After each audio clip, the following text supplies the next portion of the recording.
నమస్తే రమగారు. నమస్తే జయ. రమగారు, కాశీ మజిలీలు కొంత గ్యాప్ ఇద్దాం అనుకున్నాం కదా. కొన్ని రోజులు పోయినాకంటే ఈలోపు ఎవరికైనా బుక్స్ దొరికితే కనుక చదువుకోండి అనే ఒక ఆలోచనలో అనుకున్నాము. మరి కొత్త సిరీస్ ఏదైనా స్టార్ట్ చేద్దాం రమగారు. ఎక్కువగా కాకుండా కొన్ని కథలు, కొంచెం తక్కువ కథలు ఉండేలాగా, తక్కువ భాగాలు ఉండేలాగా. సరే, అంటే మనకి మహాభారతంలో అంతర్గతంగా ఉన్నది అని చెప్పుకోవచ్చు ఓ కథ. నేను చెప్పబోయేది ఇది ఋగ్వేదంలో ఉందని చెప్తారు. ఋగ్వేదంలో ఊర్వశీ పురూరవ సంవాద సూక్తం అని ఒక భాగం ఉంది. వాళ్ళిద్దరూ డిస్కషన్ పెట్టుకున్న ఒక సంవాద సూక్తం, దాని పేరు ఉందంటారు. అయితే కథ చాలా బాగుంటుంది.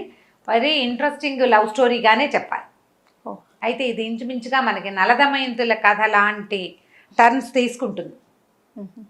మనుషులు, వ్యక్తులు ఏ సమస్యనైనా ఎట్లా జయించగలుగుతారు, ఎలాంటి వాడైనా తన మీదకి ఏదైనా సమస్య వస్తే ఓపికగా ధర్మాన్ని విడవకుండా సహనంతో ఉన్నవాడు ఎట్లా జయిస్తాడు అని చెప్పడానికి మనకి మహాభారత మన పురాణాల్లో హరిశ్చంద్రుడి కథ, తర్వాత ఏమో నలుడి కథ, అట్లా ఈయన కథ కూడా ఓపికగా ఉన్నవాళ్ళు ఎట్లా గెలుస్తారు అనేది పురూరవుడి కథ.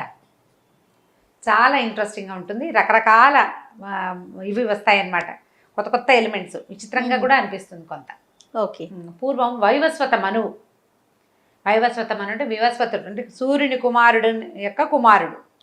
సూర్యుని కుమారుడు వివస్వతుడు, వివస్వతుని కుమారుడు వైవస్వతుడు అంటారు. వైవస్వత మనువు ఆయన ఏంటంటే భూలోకంలో చాలా గొప్పగా రాజ్యం చేసేట. ఆయన ఎంత ధర్మాత్ముడు, ఎంత పుణ్యకీర్తో, ఎంత అత్యద్భుతమైన రాజు. వివాహితుడు, కానీ ఆయనకి సంతానం కలగలేదు. చాలా కాలం సంతానం కోసం ప్రయత్నం చేసి చేయగా చివరికి ఆయనకి బ్రహ్మదేవుడు దగ్గరికి ప్రార్థించాడు. కులగురువుని ప్రార్థించమన్నారు. కులగురువు వీళ్ళకి వశిష్ఠుడు. సూర్యవంశీయులందరికీ కులగురువు వశిష్ఠుడే. మనకి రాముల వారికి కూడా కులగురువు వశిష్ఠ మహర్షి.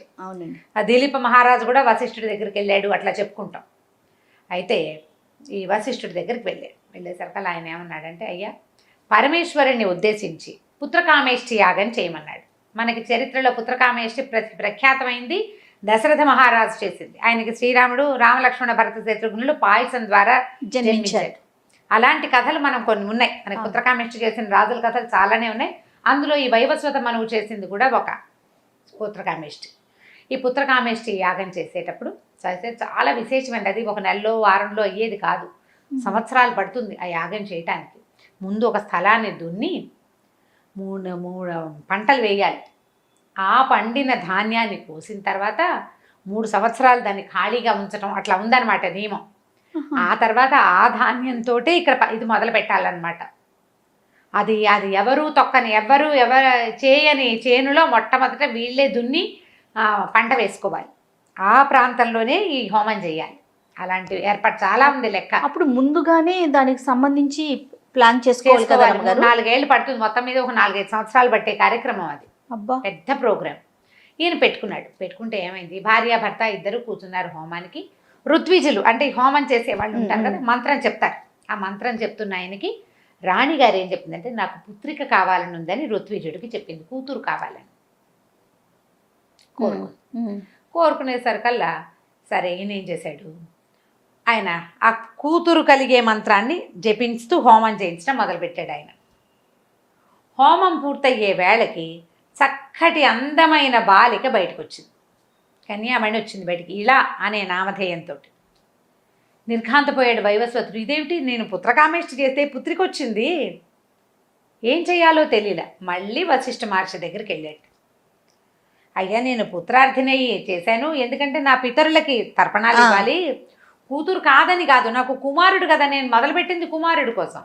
నాతో పాటు నా పితృదేవతలకు కూడా వెళ్ళివ్వాలి. నా రాజ్యానికి, భూమికి ఉత్తరాధికారి కోసం చేశాను నేను అనేసరికల్ ఆయన ఏమన్నాడు, ఆయన జ్ఞాన దృష్టితో చూసి, నీ భార్య పుత్రికను కోరటం వల్ల ఋత్విజుడు ఆ రకమైన మంత్రాన్ని చదివాడు.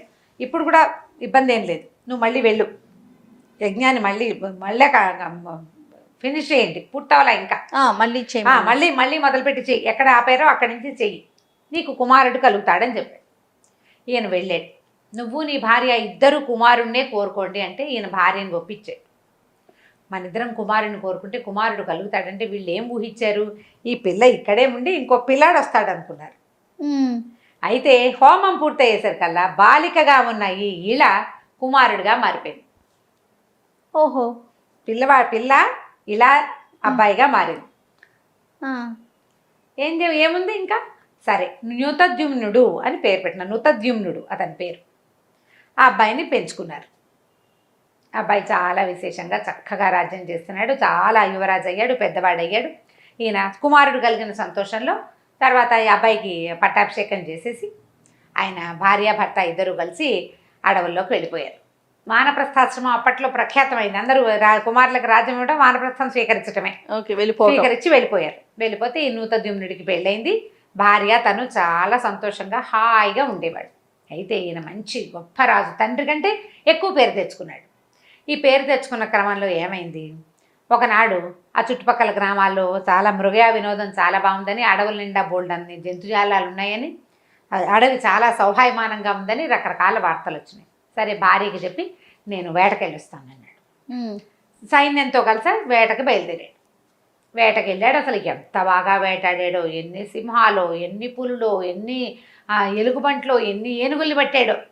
మామూలుగా చేయలే యుద్ధం. ఆ వేట బ్రహ్మాండంగా జరిగింది. సాయంకాలం అయింది, చీకటి పడేసరికల్లా అక్కడ ఒక బ్రహ్మాండమైన అత్యద్భుతమైన తోట ఒకటి కనపడింది. ఈయన ఆ తోటలోకి ప్రవేశించాడు రిలాక్స్ అవ్వడం కోసం. లోపల నీళ్లున్నాయేమో చూద్దామని. లోపలికి వెళ్ళగానే ఈ సైన్యం అంతా చూస్తుండగా ఆయన స్త్రీగా మారిపోయాడు, అమ్మాయి అయిపోయాడు. మగవేషం వేసుకున్న ఆడ మనిషి నుంచుంది అక్కడ. ఆయనకి లోపలికి నడిచి వెళ్ళిపోయాడు. మిగిలిన వాళ్ళంతా నిర్ఘాంతపోయి చూస్తున్నారు. లోపలికి వెళ్ళిన తర్వాత ఆయన అక్కడ ఉన్న సరోవరంలో తన ప్రతిబింబం చూస్తున్నాడు. తను స్త్రీగా మారిపోయినట్టు ఆయనకి తెలిసిపోయింది. వెనక్కి వచ్చినా ఏ ప్రయోజనము లేకుండా పోయింది. సైన్యం అంతా చూసింది ఈయన ఇట్లా మారిపోవటం. ఓహో. అందరూ పరిగెత్తుకుంటూ పోయారు. ఇప్పుడు ఈ ఆడవేషంతో బయటికి ఏం వెళ్తాడు రాజు? స్త్రీ శరీరంతో సిగ్గుపడి లోపలే ఉండిపోయాడు, ఆ తోటలోనే, అడవిలోనే. వీళ్ళంతా పరిగెత్తుకుంటూ వెళ్ళి రాణికి చెప్పారు, మహారాణి రాజుగారు ఒక తోటలోకి ప్రవేశించారు, చాలా అత్యద్భుతమైన వనంగా ఉంది, అందులో ప్రవేశించగానే స్త్రీగా ఆయనతో కొంతమంది వెళ్ళారు, వాళ్ళందరూ ఆడవాళ్ళు అయిపోయారు. ఓహో. లోపలతో కొద్దిగా అంగరక్షకులు వాళ్ళు వెళ్తారు కదా, రాజు స్త్రీగా మారిపోయాడు అనగానే ఆవిడ వలవల ఏడ్చింది. ఇదేమిటి, ఇది ఎక్కడా లేని విడ్డూరం, ఎక్కడా లేని విడ్డూరం ఎలాగైపోయింది అని ఈవిడ ఏడ్చి వశిష్ఠ మహర్షి దగ్గరికి పరిగెత్తింది. అయ్యా ఏం చెయ్యాలి, ఇట్లా అయిపోయింది, ఏం జరిగింది? ఆయన జ్ఞాన దృష్టితో చూసి ఏం చెప్పాడంటే, అది కుమారవనం, పార్వతీదేవి అక్కడ స్నానానికి వస్తుంది. ఆవిడకి ఒక మాట కోపం వచ్చి కుమారవనంలోకి ఏ మగవాడు ప్రవేశించినా వాడు స్త్రీగా మారిపోతాడని శపించింది. అంబికా శాపగ్రస్తమైనటువంటి వనం అది. ఆ కుమారవనంలోకి ఏ మగవాడు వెళ్ళినా వాడు ఆడదిగా మారిపోవాల్సిందే, వేరే దారి లేదు, వాడికి ఇంకా లేదు, తరుణోపాయం లేదు వాడి జీవితానికి, ఇంకంతే సంగతులు. కానీ వశిష్ఠుడు ఏం చెప్పాడంటే, నీ భర్తకి మాత్రం తరుణోపాయం ఉంది, తారణోపాయం ఉంది, దీని నుంచి తప్పించుకోగలడు, సమయం పడుతుంది. నువ్వేం చేస్తావంటే వెళ్ళిపో రాజ్యానికి, ఉన్న మంత్రులతోటి రాజ్యాన్ని కాపాడుకో, నిత్యము దానము, తర్వాత ఏమో పూజాధికారులు చేయి, భర్త మీదే దృష్టి పెట్టుకుని ఉండునమ్మా, కొంతకాలంలో అనతి కాలంలోనే నీ భర్త నీ దగ్గరకు వస్తాడు, మామూలు సాధారణ పురుష రూపంతో అని చెప్పాడు. ఈ లోపల వనంలో మారిపోయిన నృతద్యుమ్నుడు ఎవరిగా మారాడు? ఇళగా మారాడు. అతను పుట్టింది ఎలాగా? ఇళాదేవిగా పుట్టాడు. ఆ ఇళ అనే పేరుతోటి స్త్రీగా ఉండిపోయాడు. అక్కడక్కడే తిరిగేవాడు. ఈ తిరిగిన తర్వాత ఏముంది, అక్కడ ఒంటరిగా తిరగ్గా ఈ అంబికావనం నుంచి చుట్టుపక్కల అడవుల్లో తిరుగుతుంటే బుధుని యొక్క ఆశ్రమం ఉంది. బుధుడు ఎవరు? చంద్రుని యొక్క కుమారుడు, తారాచంద్రుల కుమారుడు బుధుడు. అతను తపస్సంపన్నుడుగా ఉన్నాడు, ఉండి తపస్సు చేసుకుంటున్నాడు. ఆ ఆశ్రమంలోకి ప్రవేశించింది ఇలా ప్రవేశించి పరమాద్భుత సౌందర్యవతి ఈవిడ. యజ్ఞంలోంచి పుట్టింది కదా, యజ్ఞంలోంచి పుట్టింది, పైగా సూర్యుని యొక్క వంశంలో పుట్టిన ఆవిడ. ఈ పరమాద్భుత సౌందర్యవతికి లోబడిపోయాడు బుధుడు. మగవాడే అయినా ఆ స్త్రీ రూపంలోకి మారిపోయిన ఈ నృతద్యుమ్నుడు ఇలా కన్యా స్వరూపంతో బుధునితో కలిసి గాంధర్వ వివాహం చేసుకుని అక్కడ స్థిరపడిపోయాడు. కొంతకాలానికి ఆవిడకు ఒక కుమారుడు కలిగాడు. ఈ కలిగిన కుమారుడు పేరు పురూరవుడు. ఈ పురూరవుడు ఏమంటే, పిల్లవాడు కొంచెం పెద్ద అయ్యాక బుధుడు, నేను ఇంకా తపస్సు చేసుకుంటాను, సంసార సౌఖ్యాలు అనుభవించాను, తపస్సుకి నేను వెళ్ళిపోవాల్సిన సమయం ఆసన్నమైందని ఆయన దారిని ఆయన భార్యని కుమారుని వదిలిపెట్టి వెళ్ళిపోయాడు.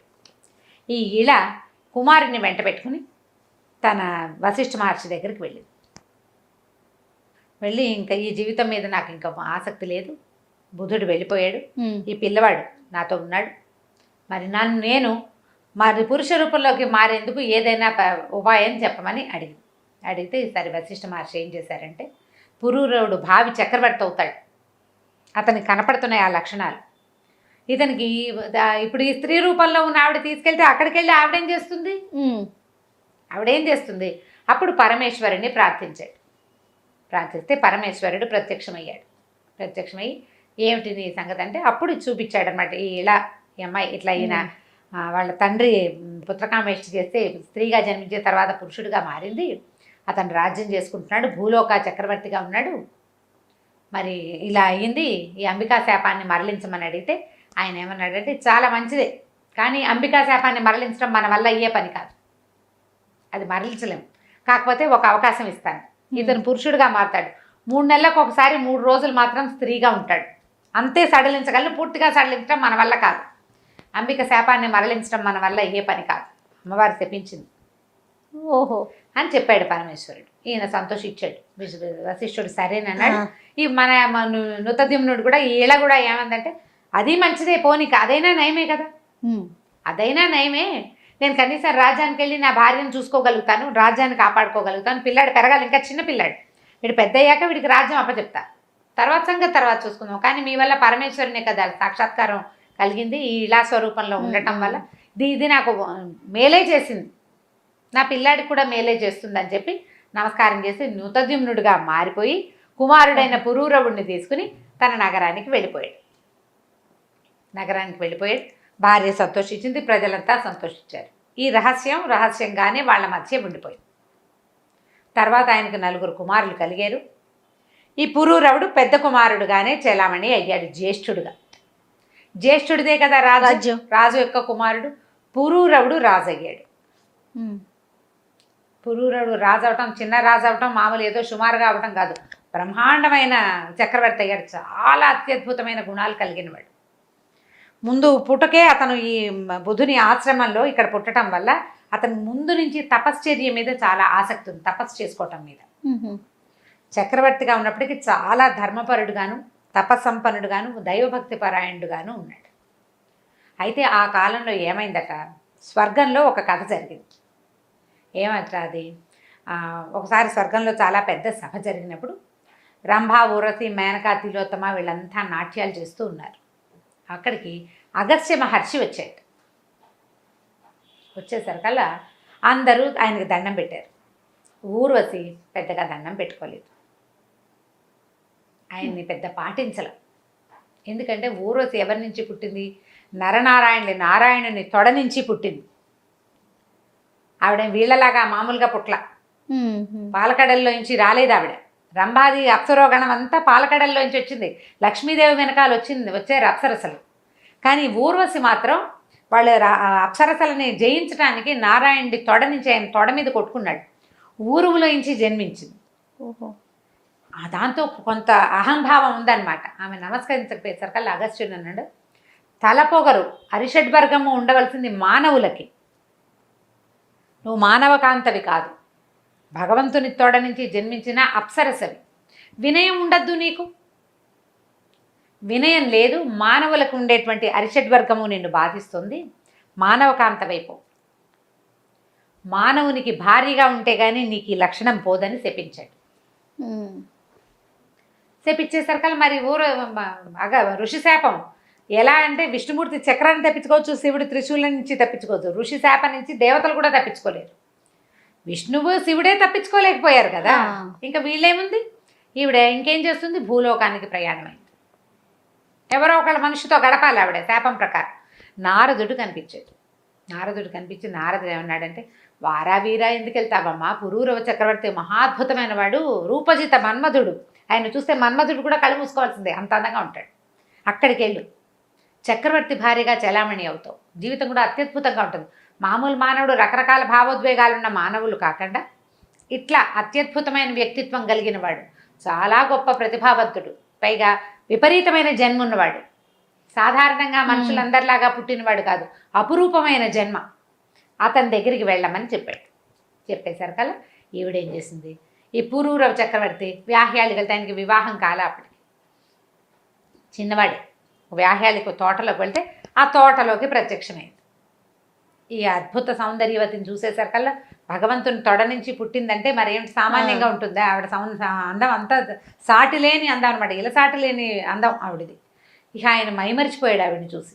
ఎవరు ఏమిటని అడిగితే, నేను ఊర్వశిని, అప్సరోగణంలో ఉంటాను, దేవేంద్రుడి కొలువులో ఉండేదాన్ని, నాకు ఒక ఋషి శాపం, అగస్త్య మహర్షి శాపం, ఆ ప్రకారంగా నేను భూలోకానికి వస్తుంటే నారద మహర్షి నీ గురించి చెప్పాడు, నీతో ఉందామని వచ్చానని చెప్పింది.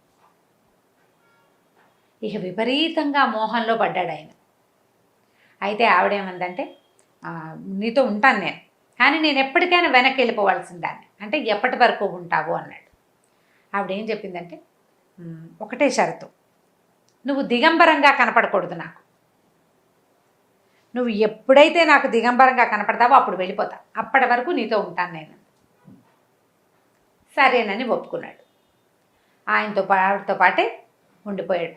హాయిగా తిరుగుతూ ఉండేవాడు. చాలా కాలం గడిచిపోయింది. దేవేంద్రుడు ఆయనకి ఏమిటి ఊర్వశి లేక సభ బోసిపోయింది. ఆవిడని తెచ్చేసుకోవాలి వెనక్కి ఎలాగైనా. మరి తెచ్చుకోవాలంటే ఎట్లా? ఆవిడకి ఈ పురూరవుడి మీద విసుగు పుట్టాలి, లేదా అయిష్టం రావాలి. అయితే ఏ కారణంతో ఊర్వశి వెనక్కి వస్తుందో ఆయన తెలుసుకున్నాడు. వెనక్కి రావడానికి ఒక క్లాజ్ పెట్టింది. ఆ క్లాజ్ ప్రకారం ఊర్వశిని తేవడానికి ఒక ఉపాయాన్ని పన్నారు. ఆ పన్నిన ఉపాయం ప్రకారం ఊర్వశి దగ్గరికి గంధర్వులు వచ్చారు. నిన్ను దేవేంద్రుడు వెనక్కి రమ్మంటే, ఆవిడ కూడా చాలా కాలం అయిపోయింది భూలోకంలో ఉన్నాను, ఆవిడకి స్వర్గం మీద మనసు పోతోంది, స్నేహితురాళ్ళ మీదకి మనసు పోతోంది, దేవేంద్రుడి మీద మనసు పోతోంది. ఆవిడకి ఇంకా బోళ్ళంతమంది స్నేహితులు ఉన్నారు. స్వర్గ సౌఖ్యం వేరు, మానవ సౌఖ్యాలు వేరు. మానవ జీవితం వేరు, స్వర్గ సౌఖ్యం వేరు కదా. సరే వెళ్ళిపోదామనుకుంది. వెళ్ళిపోదామంటే ఎట్లా వెళ్ళిపోవాలి? ఆయన జాగ్రత్తగా ఉంటాడు. ఆయనకు ఆ ఒళ్ళు తెలియనితనము అవి రాలా ఇప్పటిదాకా. ఆ పరిస్థితి కల్పించాలి. సరే ఏం చెప్పిందంటే, నేను 2 పెంపుడు మేకలు ఉన్నాయి నా దగ్గర, గొర్రెలను కూడా చెప్తారు కొన్ని కథల్లో, 2 మేకలో గొర్రెలో పిల్లలు అవి పెంచుకుంటాను, వాటిని రక్షిస్తాడు రాజు, మాకు దగ్గరలోనే ఉంటాయి అవి, వీటిని ఎత్తుకెళ్ళిపోండి. ఈయన్ని పురూరవుణ్ణి ఆ మేకలను తెమ్మని చెప్తాను నేను, ఆయన బయటకు వచ్చినప్పుడు మెరుపులు మెరిపించండి అని చెప్తాను. సరే రాత్రి వేళ వీళ్ళిద్దరూ ఏకశయ్యాగతులుగా ఉండగా ఈ మేక పిల్లల్ని ఎత్తుకుపోతారు గంధర్వులు. ఎత్తుకెళ్ళేసరికి అది మ్యా నరుస్తాయి. అవి పక్కనే ఉండి రాత్రిపూట ఆ శయ్యాగృహంలోనే ఓ పక్కన పడుకునే మేక పిల్లల్ని ఎవరో తీసుకుపోతారు. ఇవిడ దిగ్గును లేచి, పురూరవ నా మేకల్ని ఎత్తుకుపోతున్నారు, వాటిని రక్షించు అని కేకలు పెట్టింది. కదలడు ఈయన. అప్పుడే అలసిపోయి అలా పడుకుని ఉంటాడు. అర్ధరాత్రి ఇప్పుడు ఇంకా అరిచి, నా మేక పిల్లలు వాటిని రక్షిస్తానన్నా వదిలేస్తావా, నువ్వేమి రాజువి, అట్లాగా నరిచెరిచి కేకలు పెడుతుంది. దాంతో ఈయన ఏం చేస్తాడు, దిక్కును లేచి పరిగెడతాడు. ఒంటి మీద బట్టలు లేనిది చూసుకోడు. రాత్రి పడుకునేటప్పుడు ఒక పంచ కట్టుకుంటారు. ఈ లేచే సంరంభంలో అది జారిపోతుంది. ఈయనకి ఒళ్ళు తెలియదు. నిద్రలో దిగ్గులు లేచిన వాళ్ళకి ఒళ్ళు పోయి తెలియదు చూడు. పరిగెడతాడు. పరిగెత్తేసరికల్లా ఈయన పరిగెత్తుతూ వెళ్ళేసరికల్లా ఈ మేకల్ని ఎత్తుకుపోతున్న గంధర్వులు ఇద్దరు మేకల్ని వదిలిపెట్టేస్తారు. ఆ 2 మేకల్ని 2 చంకల్లో ఇరికించుకుని వెనక్కి తిరిగి వస్తాడు. ఊర్వశి ఇదిగో నీ మేకలని. సరిగ్గా ఆవిడ ఎదురొచ్చే టైంకి పైకి వెళ్ళిన గంధర్వులు మెరుపుల్ని పిలుస్తారు. ఆ మెరుపుల్లో అర్ధరాత్రి మామూలుగా చీకటి దీపాలు ఉండవు, మెరుపులు మెరిస్తే కదా అవతల వాళ్ళు స్పష్టంగా కనపడేది.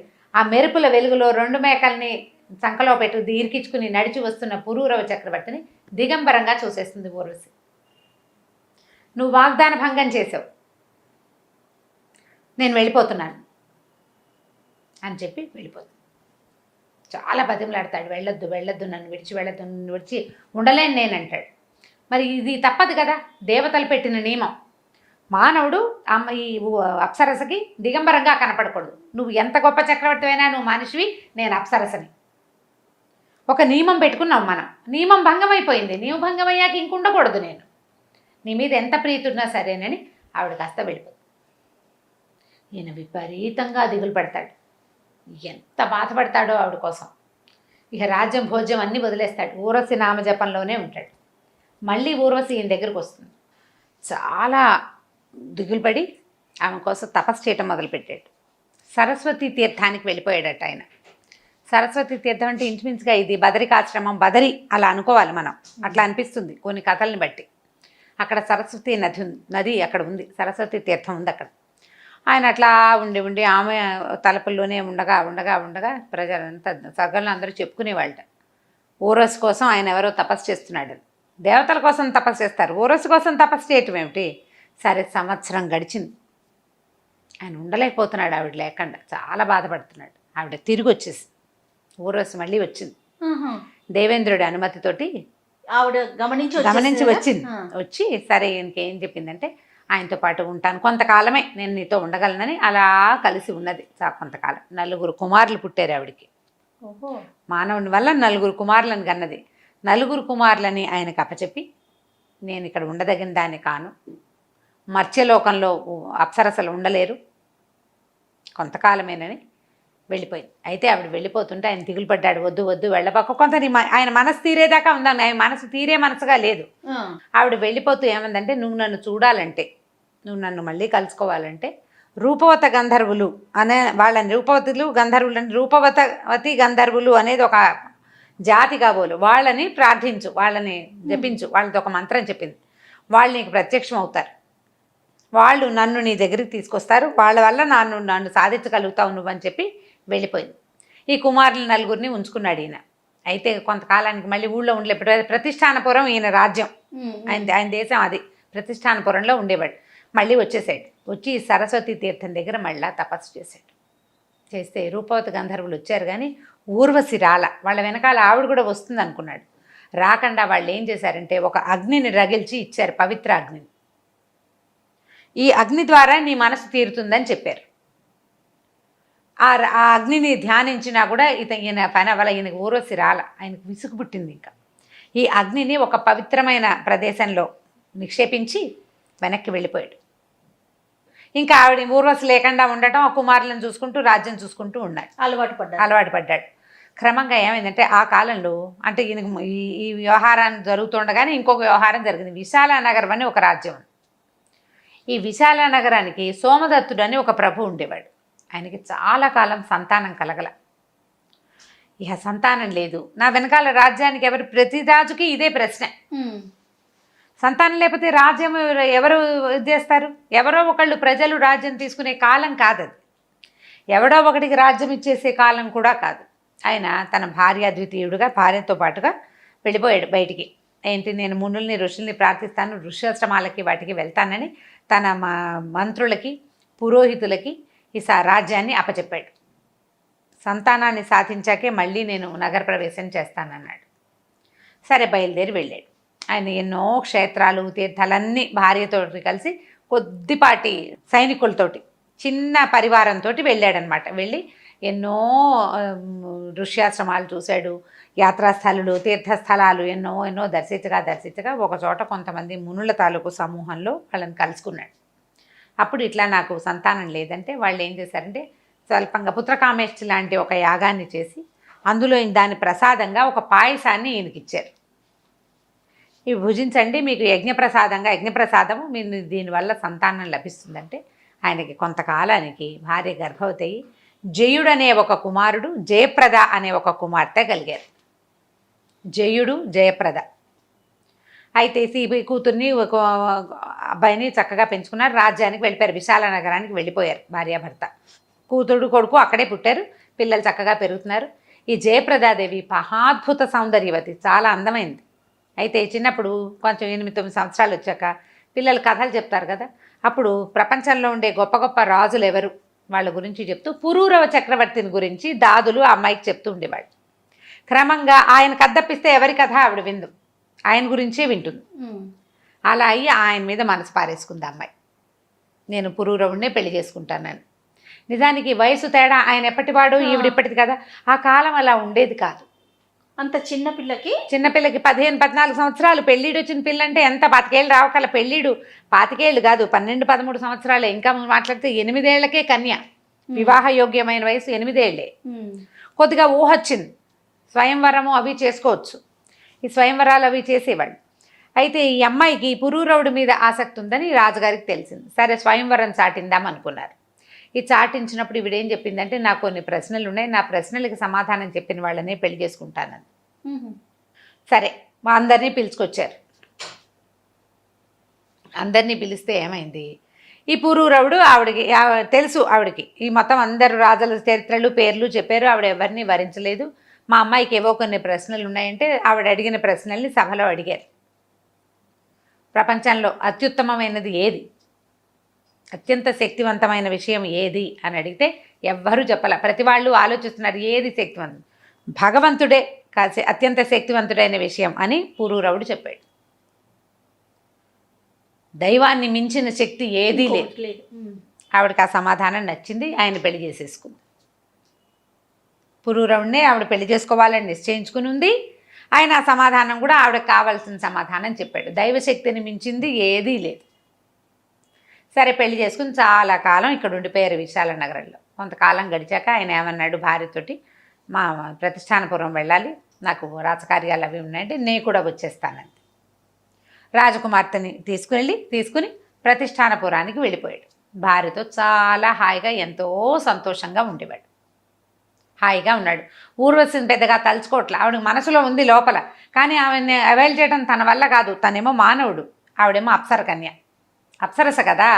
ఆవిడని ఎట్లా అవైల్ చేస్తాడు? కొంతకాలం ఆమెతో గడిపేందుకు భగవంతుడు ఇచ్చిన అవకాశం, తనకు ఆ పూర్వకర్మానుభవం ఇచ్చిన అవకాశం వల్ల, ఊర్వశికి లభించిన శాపం వల్ల అది కుదిరింది. సరే ఇలా నడుస్తూ ఉంది. కొంతకాలం నడిచేసరికల్లా ఏమైంది, శనైశ్వరుడు అంటే శని, మనం శని గ్రహం అని చెప్తాం, ఆయన ఈయన యొక్క సత్యసంధతని, ధర్మజ్ఞతని, ఈయన తలకు నీతి కుశలతని పరీక్షించాలని భావించాడు. శని వీళ్ళ రాజ్య ప్రవేశం చేశాడు. ఒకనాడు ఒక బ్రాహ్మణ వేషధారిగా శని ఈయన నగరానికి వచ్చి ఈయనతోటి మాట్లాడితే ఆయన అడిగాడు, అయ్యా మిమ్మల్ని చూస్తే చాలా పరమాద్భుతంగా ఉంది, మీ రూపం చాలా అద్భుతంగా కనిపిస్తుంది, మీరు ఎవరు ఏమిటి అడిగేసరికల్లా ఆయన ఓపెన్గా చెప్పాడు. నేను సూర్యుని కుమారుణ్ణి, యముని యొక్క సహోదరుణ్ణి, ప్రపంచాన్ని గడగడలాడించగలిగిన వాడిని, ఎవరైనా నాకు లొంగవలసిందే, ఎవ్వరి మీదైనా నేను స్వారీ చేయగలను.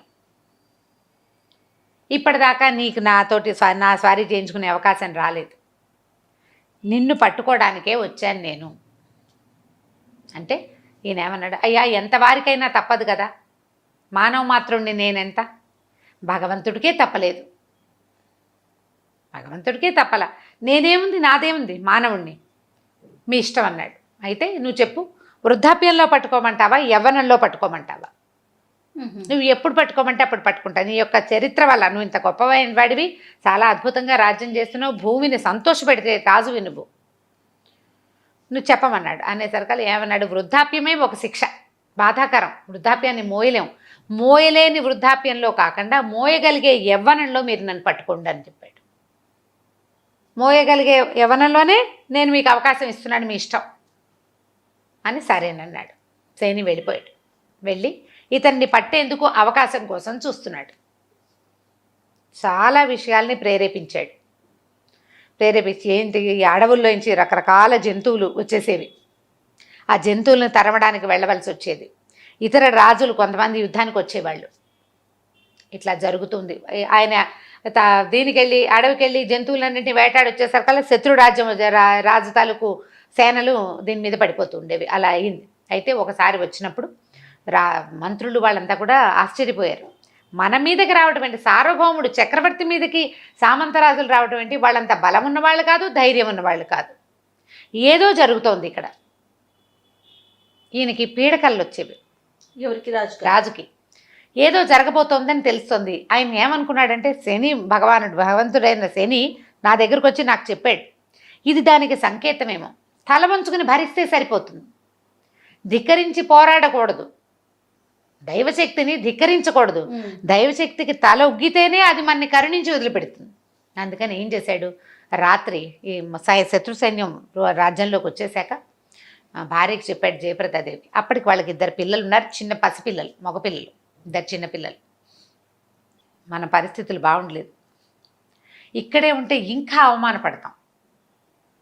అవమానపడకుండా నువ్వు నేను సెపరేట్ అవ్వకుండా మనం పిల్లల్ని తీసుకుని వెళ్ళిపోదామా అని అడిగితే, ఆవిడ నువ్వు ఎక్కడికి వెళ్తే అక్కడికి వస్తాను, నువ్వు ఎక్కడ ఉంచితే అక్కడ ఉంటా, నీతో ఉండటమే నాకు కావాలని. ఇద్దరు ఏం చేశారు, మొత్తం ఈ రాజరికపు సామాన్లన్నీ వదిలిపెట్టేశారు. మట్టి కొట్టుకుపోయిన చింకి పాతలు కట్టుకున్నారు. ఆ నిద్రపోతున్న చిన్నపిల్లలు కూడా ఈ మట్టి బట్టల్ని కట్టి చేరో సంకన పిల్లల్ని ఇద్దరిని వేసుకుని ఎవ్వరికీ చెప్పకుండా అర్ధరాత్రి నగరం వదిలిపెట్టి బయటికి వెళ్ళిపోయారు. రాజు బయటికి వెళ్ళిపోయాడు. నగరం శత్రురాజుల పరమైంది. అసలు వాడు ఎవరినైతే వీళ్ళు శత్రువులు వచ్చి పట్టుకోవాలో అసలు ఆయన లేనే లేడు. వెతికారు, దొరకల. రాజు లేడు, భార్య లేదు, సంతానం లేదు. మంత్రులు తిరుగుబాటు చేసి గొడవ చేసి వచ్చిన సైన్యాలను బయటికి తోసేశారు. రాజు కోసం వేచి ఉన్నారు వెతుక్కుంటూ, ఎక్కడికి వెళ్ళిపోయాడు రాజు అని. ఇలా అయిపోయింది. ఈ రోడ్డు మీద పడ్డారు వీళ్ళు, అడవిలోకి వెళ్ళిపోయారు. అట్లాగే పిల్లల్ని ఎత్తుకుని ఆ మట్టి బట్టలతోటి మురికి బట్టలతోటి నడుచుకుంటూ ఎక్కడికో వెళ్ళారు. వెళ్ళగా ఏదో ఒక అడవి, ఓ గ్రామము, ఓ చెరువు, అట్లా గ్రామాల వైపుకి వెళ్తుంటే ఒక చోట చెరువు దగ్గర ఏదో చెట్టు ఉంటే చెట్టు కింద భార్యని పిల్లల్ని పడుకోబెట్టాడు. తను కూడా చెట్టు కానుకొని కూర్చుని ఉన్నాడు. ఆ దారిని పోతున్న వాళ్ళు, ఈయన ఎట్లాంటి వాడంటే మట్టి బట్టలు మురికి బట్టలు కట్టుకున్నాడు. పొడుగా ఆటివాడు, సమున్నతమైన ఆకారం కలిగినవాడు. ఏళ్ల తరబడి కిరీటము భుజకీర్తులు ధరించి ఉన్నవాడు. ఆ కిరీటం ధరిస్తే ఇక్కడ కొంత గుర్తుపడుతుంది. అది ఎంత శోభగా కనిపిస్తుందంటే కిరీటం లేకపోయినా ఉన్నట్టుగా కనపడుతుంది. భుజకీర్తులు భుజాల మీద ధరించేవి ఒక గుర్తులు అనమాట. ధనుర్బాణాలు ధరించటం ప్రత్యేకంగా ఈ వ్యక్తి ఈ పని చేస్తాడు అనేది కనపడేలాంటి పద్ధతి అయింది. పైగా ఈయన పుట్టుకతోటే సామ్రాట్ అయ్యే లక్షణాలతోటి పుట్టాడు. వీళ్ళ సాముద్రిక లక్షణాల ప్రకారము పొడుగు, ఆజానుబాహువులుగా ఉండటము, సూదంటు రాళ్లలాగా ఉండే చూపు, ఆ కంటితో చూస్తే వాళ్ళకేసే చూడాలనిపిస్తుంది అన్నమాట. మనకు ఒక ప్రత్యేకమైన ముఖవర్చస్సు అయింది. ఈయన మురికి బట్టలు కట్టుకున్న చూడు, రత్నాన్ని మసిపాతలో దాచిపెడితే మాత్రం లోపల నుంచి సూర్యకాంతి పడగానే వెలుగుతూ ఉంటుంది. అది ఈ వెలుగ్గా ఉన్న ఈ భార్యాభర్తల ముఖాలు చూసేసరికల్లా ఆవిడేమో యజ్ఞం వల్ల పుట్టింది భార్య, ఒట్టి రాజకుమార్తె కావడదు, ఆవిడ ఒక యజ్ఞప్రసాదం వల్ల జన్మించిన స్త్రీ, ఆవిడ పద్మిని జాతి స్త్రీ. ఈయనేమో సార్వభౌమ లక్షణాలు ఉన్నవాడు. ఈ దారే పోతున్న కూలీలు కొంతమంది చూసి, అయ్యా ఎవరు మీరు ఏమిటంటే, ఈయన ఏం చెప్పాడంటే, నేను పురూర చక్రవర్తి దగ్గర లేఖకుడుగా పనిచేసేవాడిని. రాజు రాజ్యభ్రష్టుడైపోయాడు, శత్రుసేనలు రాజ్యాన్ని నిర్దేశించినాయి, మాకేమీ అవకాశం లేక నేను నా భార్య పిల్లలు వచ్చేసామంటే ఏమన్నారు, అయ్యా మాతో ఉండండి, ఈ అడవిలో ఉండద్దు, మాతో పాటు ఉందరు కానీ ఒక ఇల్లు ఇస్తాము, మేమే పని చేసుకుంటున్నామో అదే పని చేసుకోండి, మీరు కూడా మాతో పాటు ఉండండి అని చెప్పి ఈ భార్య పిల్లలతో సహా ఆ కూలీలంతా కలిసి మట్టి ఎత్తుకునే కూలీ పని వాళ్ళు తీసుకుపోయి తమ ఇళ్ల మధ్యలో ఒక చిన్న పాక వేసి ఇచ్చారు వీళ్ళకి. ఎక్కడైనా పనిచేసేటప్పుడు మాతో పాటు లేఖకుడికి, కూలి లెక్కలు రాసేవాడికి కూడా మాతో సమానంగా కూలిస్తేనే మేము చేస్తామని ఆ గుంపు అంతా చెప్పేవాళ్ళు. వాళ్ళు ఒక 100 మంది 50 మంది, ఈ 50 మంది గుంపుతోటి ఈ లేఖకుడు కూడా జీతం ఇచ్చేవాడు. ఈయన అందరు లెక్కలు రాసేవాడు, ఎవరెవరు వచ్చారు, ఎంత కూలి ముట్టింది, ఏ పని చేశారు, ఎంత పని జరిగింది, ఆ లెక్కలు రాయడానికి ఒక గుమాస్తా పనిలాగా ఈయన వాళ్ళతో పాటు ఉండిపోయాడు అక్కడే భార్య పిల్లలతోటి. అలాగే చేతొచ్చిన పని చేసుకుంటూ మెల్లిగా హాయిగానే ఉన్నారు. ఒకచోటే ఉన్నారు కదా, కష్టంలో ఉన్న భార్య పిల్లలు పక్కనే ఉండేసరికి బెంగలేదు, రాజ్యం పోతే పోయింది, ఎప్పటికో వస్తుంది. అయితే వీళ్ళు ఏ పల్లెటూరులో వీళ్ళు చేరారో ఆ పక్కన ఒక చిన్న పట్టణం లాంటిది ఉంది. అక్కడ నవకోటి నారాయణ అనే ఒక రాజుగారు, ఒక జమీందారు ఉన్నాడు. ఈయన ఏంటంటే 9 కోట్ల రూపాయలు సంపాదించేట నారాయణ అని ఆయన నవకోటి నారాయణ అనేవారు. ఆయన ఏదో పెద్ద బిల్డింగ్ కట్టే పని మొదలు పెట్టుకున్నాడు. ఆయనకి ఏంటంటే ఏదో ఇబ్బందిగా ఉండేది, ఎప్పుడు పీడకళ్ళు వచ్చేవి, ఏవో భయంగా ఉండేది. అయితే ఆయన జాతకం వాళ్ళని పిలిపించి అడిగితే వాళ్ళు ఏం చెప్పారంటే, మీరు డబ్బు సంపాదించేసరికల్లా డబ్బు వెనకాల ఎందరిదో కష్టము, నొప్పి, బాధ ఉంటుంది. ఎవడెవడు బాధపడుతూ ఆ డబ్బు మనకి ఇచ్చాడో తెలీదు. వాళ్ళందరి ఘోష మనకు ఉసురు తగిలింది అంటుంటాం చూడు మనం. ఈ ఘోష వల్ల ఇట్లాంటి ఇబ్బంది ఉంది, మీరు దాన ధర్మాదాలు చేయండి, దేవాలయాలు నిర్మించండి, ఆరామాలు నిర్మించండి అంటే ఈయన ఒక పెద్ద ఆరామ భవనం నిర్మించడానికి మొదలు పెట్టుకుంటే సరే పని చేయడానికి కూలీలు కావద్దు. ఆ కూలీలకి ఏ కూలీల గుంపులో అయితే పురూరవ చక్రవర్తి జయప్రదాదేవి చేరారో ఆ గుంపుకి కబురు చేశాడు. వాళ్ళు ఏమన్నారంటే, మేము ఇంతమంది ఉన్నాం, సమూహం మేమంతా వస్తాం, పెద్ద గుంపు వాళ్ళది, మాతో పాటు ఒక లేఖకుడు ఒక ఆయన ఉన్నాడు, మాకిచ్చిన కూలీ లేఖకుడు కూడా ఇవ్వాలి, మరి అట్లా ఇస్తామంటే వస్తాం అనేసరికి సరే ఒప్పుకున్నాడు. అంతా పోయారు అక్కడ పనికి. వీళ్ళంతా పనిచేస్తే సాయంకాలం ఏ రోజు కూలీ ఆ రోజు తెచ్చుకునేవాడు. అయితే ఇప్పుడు ఈయన అడవిలో ఎక్కడ నుంచి రాజ్యం నుంచి బయటపడ్డాడు, అడవిలో భార్య పిల్లలు హాయిగా పొద్దున్న రోజు పొద్దుటిపూట అంత ముద్ద అన్నం వండుకుంటున్నారు, తింటున్నారు, మొగుడు పెళ్ళం పక్కనే ఉన్నారు, పిల్లల్ని ఆడించుకుంటున్నారు, హాయిగా ఉన్నట్టే కదా. శనీశ్వరుడికి నచ్చలేదు ఇది, వీళ్ళు కొత్త ఇబ్బంది. హాయిగా ఉన్నారు వీళ్ళు, సుఖంగానే ఉన్నారు, కొత్త ఇబ్బంది, వీళ్ళు తట్టుకోలేని ఇబ్బంది కలిగించాలి. రాజ్యం పోగొట్టడం అనేది ఒక తట్టుకోలేని ఇబ్బంది. రెండో తట్టుకోలేని ఇబ్బంది ఏమిటి, వీడికి పెళ్ళాం నుంచి సెపరేషన్ కావాలి ఈ రాజుకి. ఇది ఆలోచించాడు.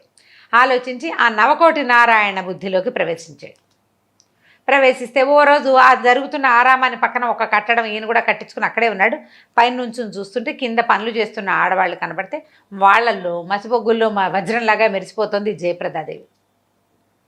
ఎవర్రా ఏమిట్రా కనుక్కున్నాడు. ఈ లేఖకుడు లేఖ రాసేటువంటి ఆయన యొక్క భార్య అని, ఈ ఎలాగైనా ఈవిని పట్టుకోవాలి, ఆమెని అవైల్ చేయటం కోసం ప్రయత్నం చేయటం మొదలుపెట్టాడు. ఎట్లా, మామూలుగా ఆడవాళ్ళు ఎవరు పనిలోకి రారు, వాళ్ళు ఇళ్ళ దగ్గర ఉంటారు, గుడిసెలు వేసుకుని ఉన్నారు పక్కన, అంతా వచ్చేసారు ఇక్కడికి, చిన్న చిన్న పాకల్లాగా నిర్మిస్తే ఆ పాకల్లో ఉంటున్నారు.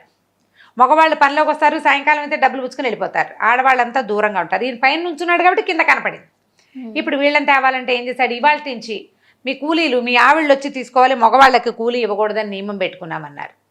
సాయంకాలం అయ్యేసరికల్లా కూలీల భార్యలంతా వచ్చి వాళ్ళతో పాటు జయప్రదాదేవి కూడా వచ్చి డబ్బులు తీసుకెళ్ళేవాళ్ళు.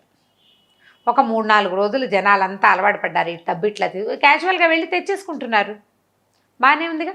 ఒక 5-6 రోజులు గడిచేసరికి ఇతను ఏం చేశాడంటే, ఒరే ఈసారి ఇవాళ లేఖకుడి భార్య వస్తుంది, మీ డబ్బులు దొరగారు నారాయణ గారి దగ్గర ఉన్నాయని చెప్పు, అక్కడికి పంపించు, అది లోపలికి వస్తుంది, లోపల రాగానే గదిలోకి తోసి తలిపేసేసి నేను చూసుకుంటాను ఆవిడ సంగతి అన్నాడు.